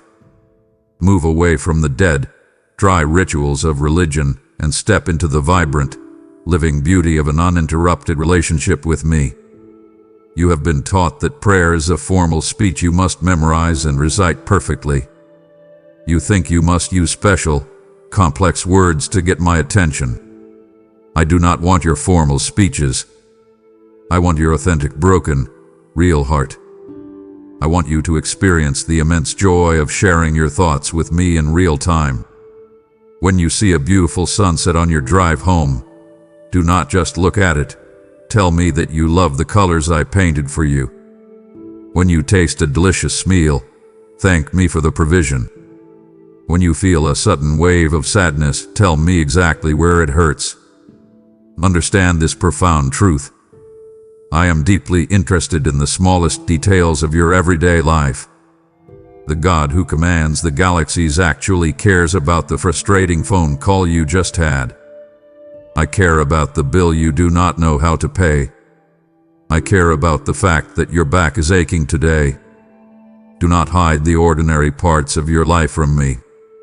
Invite the steady flow of my Holy Spirit directly into your day-to-day tasks. Cultivate a powerful mindset of praying without ceasing. This does not mean you walk around with your eyes closed all day. It means you keep an open line of communication with heaven. It means your spirit is constantly leaning on my spirit. As you fold the laundry, pray for the family members who wear those clothes. As you type a report for your boss, ask me to give you a spirit of excellence and favor. Bring me into the absolute center of your mundane routine. The deepest intimacy is found when a soul realizes it has absolutely nothing to hide from its Creator. Stop trying to clean yourself up before you talk to me. I already know your darkest thoughts. I already know your worst mistakes. I know the secret addictions and the hidden fears you carry. And knowing all of that, I still love you fiercely. Take the mask off right now. You do not have to pretend with me. I invite you into a safe, uninterrupted communion where you are fully known and entirely loved. When you make this shift, your entire perspective on life changes. The heavy isolation of the modern world vanishes, replaced by the warm, constant fellowship of your Divine Father. Let us talk constantly. Keep the conversation going from the moment you wake up until the moment your eyes close in sleep. I'm always listening, and I am always ready to respond with exactly what you need. Share your quiet tears with me, and share your loud laughter with me. Let my presence become the very air you breathe, weaving directly through every simple, grounded moment of your entire day. I command you to strongly rebuke the destructive spirit of hurry that controls your life. Understand this clearly. Hurry is the great enemy of your spiritual soul. You are constantly rushing from one task to the next, panting for breath, entirely stressed, and deeply agitated. You drive too fast. You eat too fast. You even try to pray too fast. But look closely at my nature. I am never in a rush, yet I am always perfectly on time. The Creator of the universe does not run, scramble, or panic. I want you to slow your racing pulse to match the calm, steady rhythm of my Holy Spirit. You believe the massive lie that if you slow down, you will fall behind the rest of the world. You think your speed is what brings you success, but your speed is actually blinding you to my presence. You are running right past the very blessings you have been begging me to give you. I am asking you to find a holy Sabbath rest right in the middle of a chaotic Tuesday afternoon. Sabbath is not just a day of the week, it is a posture of the heart. It is the ability to stop your frantic labor, breathe deeply, and trust that I am holding the world together so you do not have to. How do you find this peace that completely surpasses all human understanding in a high-speed, demanding world? You choose the pace of grace over the toxic pace of the world. When your boss demands more, when your inbox is flooded, when the traffic stops moving, you must make a deliberate choice. Say to yourself, I refuse to let the spirit of hurry steal my joy today. Force yourself to walk a little slower. Force yourself to eat your meal without staring at your phone. Force yourself to sit in the quiet for just 1 minute and do absolutely nothing but rest in my love. Hurry produces the rotten fruits of anger, anxiety, and shallow relationships. Grace produces the beautiful fruits of patience, deep peace, and profound connection. When you rush, you snap at your children. When you rush, you make careless, fearful decisions. I am giving you permission to stop. The world will not crash if you take 60 seconds to breathe in my presence. Your family desperately needs you to be present, not just physically in the room, but mentally and spiritually available. Your children do not need a perfect parent. They need a peaceful parent. Your spouse does not need a rushing roommate. They need a grounded partner. I am managing the universe perfectly fine without your frantic worry. Hand the controls over to me. Step off the exhausting treadmill of this modern culture. Reclaim the quiet dignity of a soul that walks steadily with its God. I promise that when you slow down, you will actually accomplish more of what truly matters, and you will do it with a heart completely filled with my divine peace. You have boldly rebuked the destructive spirit of hurry and chosen the powerful, steady pace of my grace. I am asking you to take one more unhurried minute to invest directly in the eternal rescue of wandering souls. Your faithful support broadcasts this urgently needed message to exhausted people who are running themselves into the ground. Your offering is a mighty river of life flowing directly into the dry, cracked deserts of this modern, rushing world. I promise you today, the generous soul will be made rich, and I will deeply enrich every single area of your quieted life. This is your sacred opportunity to strike a massive blow against the enemy's noise and firmly establish my kingdom on earth. I will multiply what you sow 100-fold, guard your peace fiercely, and command an unshakable blessing upon your entire home. Take action today and give through super thanks. Become a channel member, or use the PayPal link in the description. We are so incredibly close to the summit. Do not stop climbing now. It brings a heavy, painful sorrow to my eyes when my chosen children quit just one single step away from their promised land. You have walked with me this far, Do not dare let the enemy snatch this final, absolute victory out of your hands. I am preparing to hand you the ultimate, unshakable strategy for your peace. If you shut me out now, you will walk into tomorrow's violent storms completely blind. Hold on tightly. Lean in closer. The final words I have for you will permanently anchor your soul. Hear my urgent call to aggressively deepen your spiritual roots today. You are living your life like a shallow plant sitting in dry, rocky soil. When the sun is shining and everything is going perfectly well, you look green and healthy. But the moment a harsh wind blows, the moment a financial crisis hits, or a medical emergency arises, you instantly wither and collapse. Why? Because your roots do not go deep enough into my truth. I want you to draw vital nutrients from my word in a brief, focused reflection every single day. Stop feeding your mind with the toxic junk food of the internet, the news, and the endless opinions of angry people. Those things will starve your spirit. Feed your soul with the solid meat of my promises. Ensure that you are firmly planted directly by the rushing rivers of my living water. When a tree is planted by the river, its leaves do not wither even in the hottest season of drought. Your life is going through a terrible drought right now. You feel dry, empty, and completely drained of energy. But if you push your roots deep into my presence, you will draw up supernatural strength that the world cannot understand.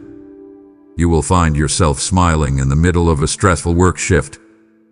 You will find yourself speaking words of calm peace when everyone else around you is completely panicking. That is the true power of deep, healthy roots. Do not despise the invisible growth that happens in the quiet, unseen moments of your day. You want flashy public success. You want people to notice your spiritual growth immediately.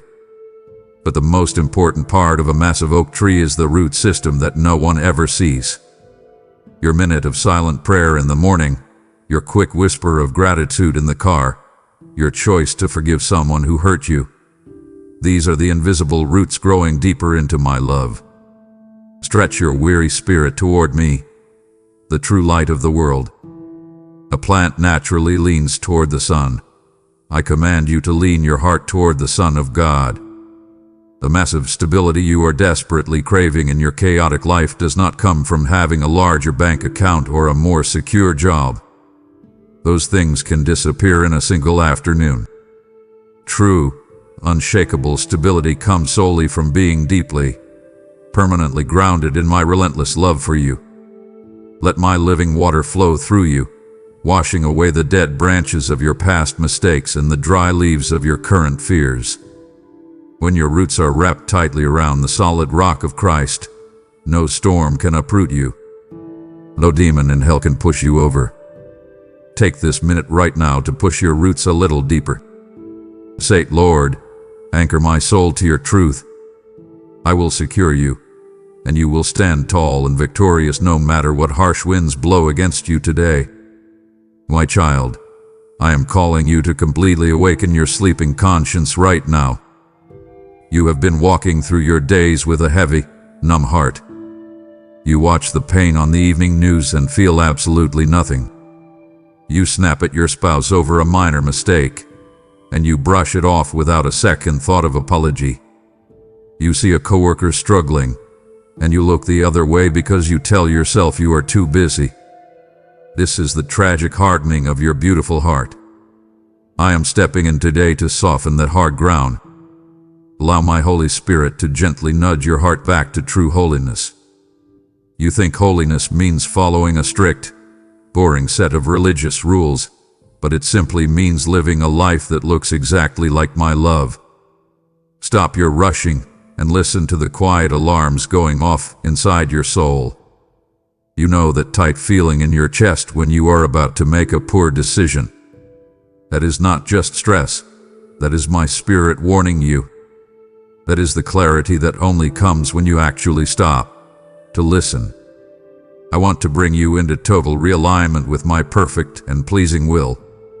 Your life feels so chaotic right now because you are trying to force your own will to happen. You are pushing open doors that I have firmly closed. You are holding tightly to relationships that I have asked you to release. Surrender your stubborn grip right now. Trust that my plans for you are vastly better than your own stressful ambitions. I command you to learn the vital difference between the good and the God-ordained. You are completely exhausting yourself doing 100 good things. You volunteer for every project. You say yes to every single request. And you run yourself into the ground trying to please everyone around you. But I did not ordain all of those tasks for you. Some of those heavy burdens belong to other people. I am asking you to discern my specific voice. Ask me, Lord, what is the one thing you want me to do today? Let go of the good to embrace the God-ordained. When you do only what I ask, you will find an incredible, flowing energy that never runs out. Feel the gentle softening of your heart right in this exact moment. I am washing away the thick layers of cynicism and bitter resentment you have built up to protect yourself from getting hurt. You do not need those thick walls anymore, because I am your ultimate protector. Respond to the deep conviction you feel right now. Conviction is not my anger crashing down on you. Conviction is my loving hand pulling you out of danger. It is the loving correction that leads directly to abundant life. When I point out a sin or a harmful habit in your life, do not run away in shame. Run quickly toward me in repentance. Step into the bright light of my truth. Let my grace completely wash your conscience clean. Let us sit together in this minute. Say to me, Lord, show me where I have gone wrong. I will not shame you. I will gently correct you and set your feet back on the solid path of peace. Listen to that gentle nudge. Make the phone call to apologize. Forgive the friend who betrayed you. Give generously to the person in need. I am awakening you to a life of profound purpose and pure love. Walk forward today with a pure light and wonderfully awakened heart. Remember right now that you are a vital, living part of a much greater body.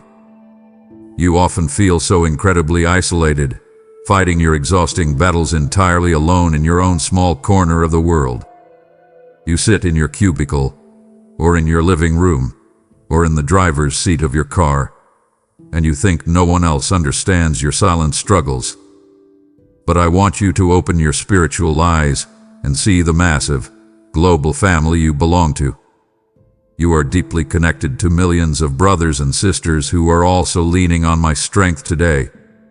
When you take this 1 minute to strengthen your own faith, you are actually strengthening the entire church. Your individual time with me is never just about you. It sends a powerful ripple of grace out into the world around you.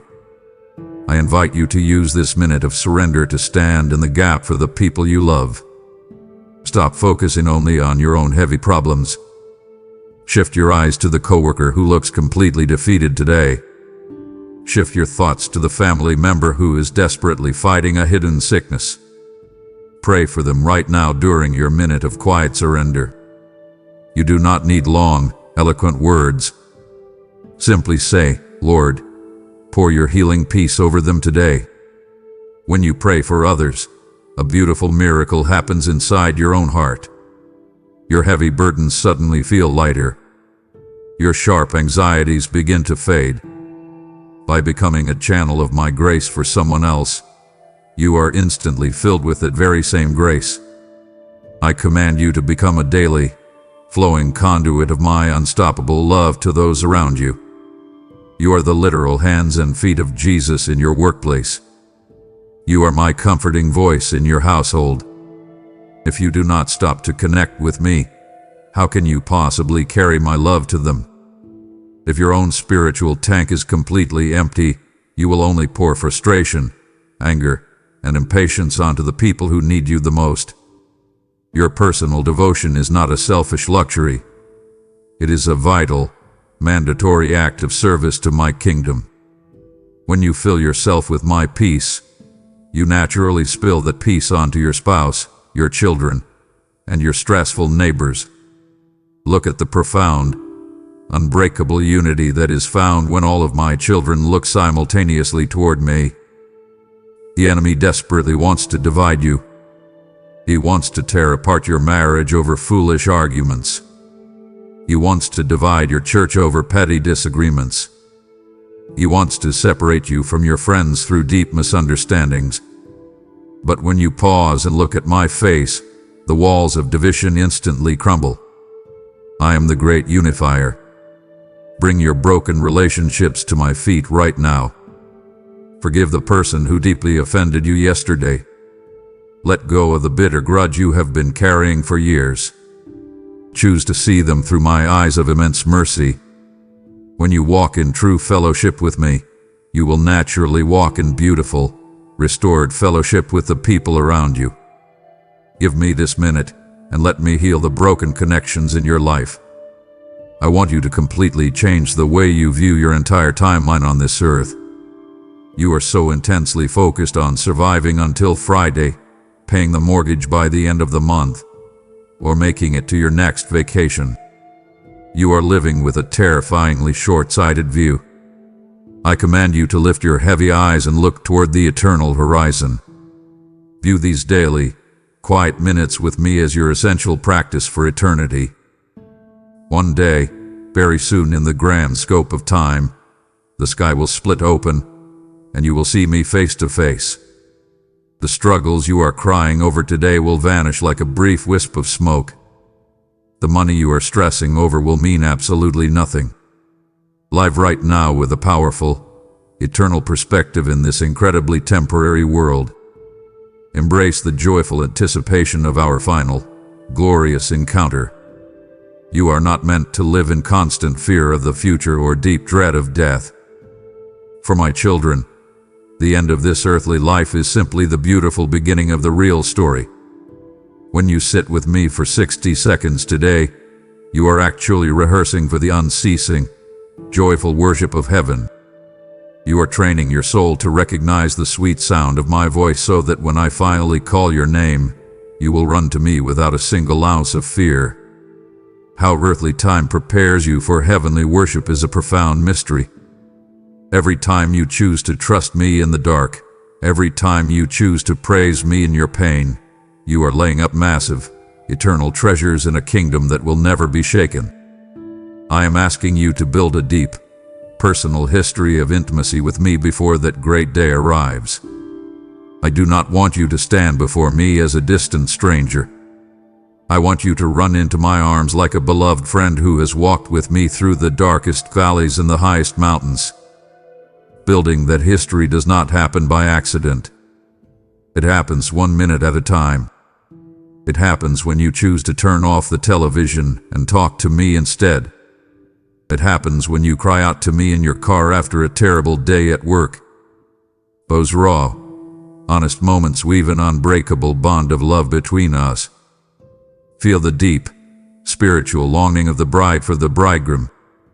Your soul was explicitly designed for this divine romance.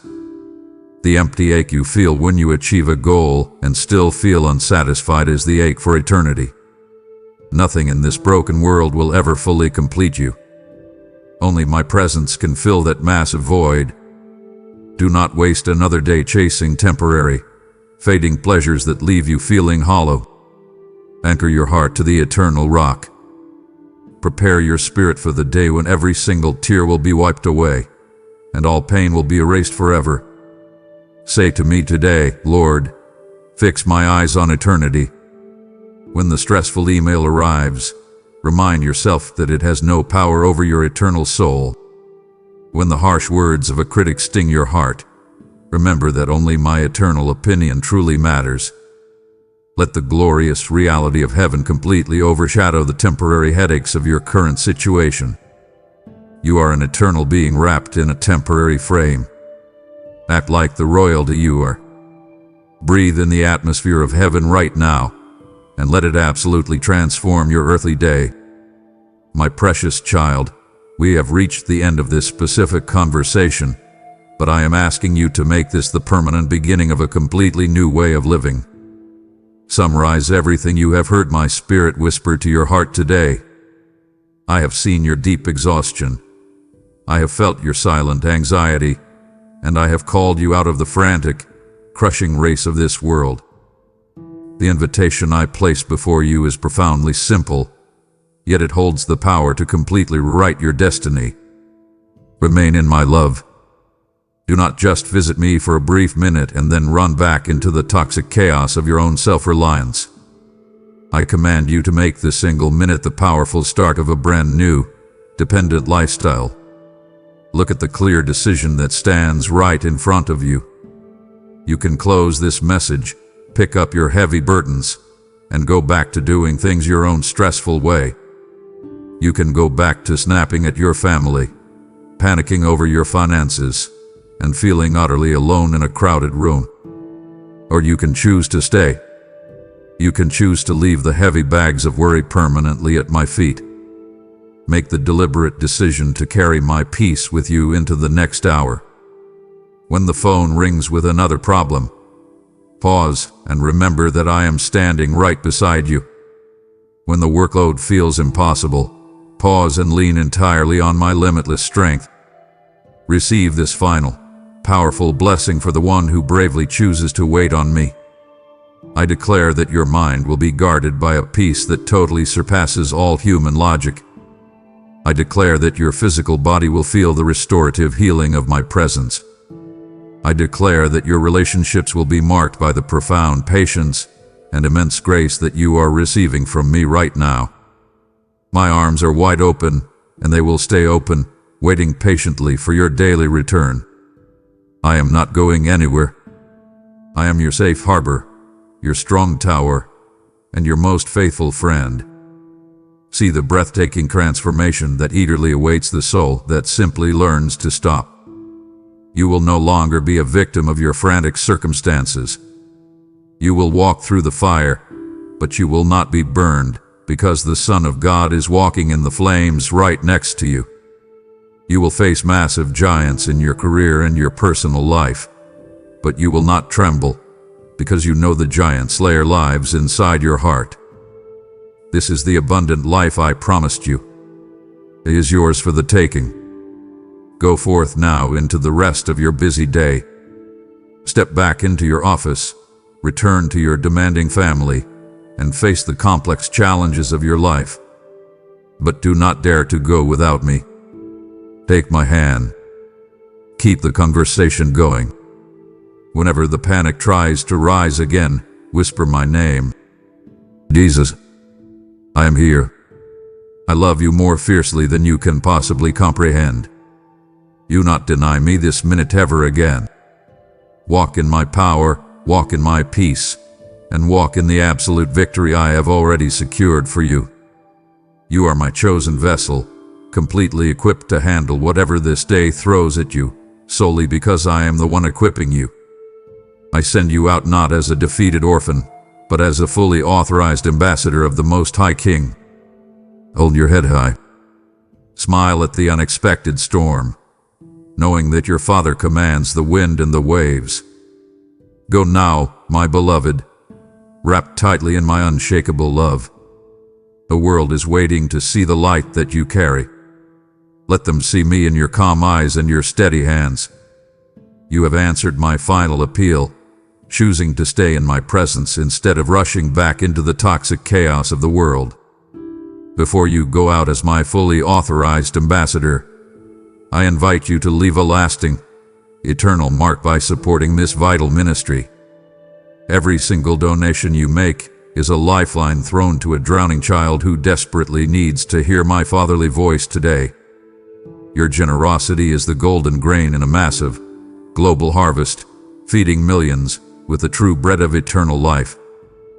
Hear my living word spoken over you. Test me in this, and see if I will not throw open the floodgates of heaven and pour out uncontainable blessing. Do not delay. The time is incredibly short, and the world is crying out in agony for this exact message of hope. I will shield your loved ones from harm, prosper all your efforts, and flood your remaining days with divine favor. Make your impact permanent right now by using Super Thanks, joining as a member, or clicking the PayPal link in the description. Do not let this sacred minute slip through your fingers and fade into the frantic noise of tomorrow. I am offering you an endless ocean of profound peace in exchange for just a single drop of your time. If you are truly ready to lay down your heavy crown of busyness and surrender your schedule to my sovereign hands, declare your faith right now in the comments below. Type the words, "Lord, I give you my minute, I surrender my life." As you type those words, feel the heavy chains of anxiety shattering, breaking you free from the dark prison of endless rushing. Pause right now, proclaim your surrender publicly, and walk forward wrapped in a perfect, powerful peace that the world can never take away. Amen.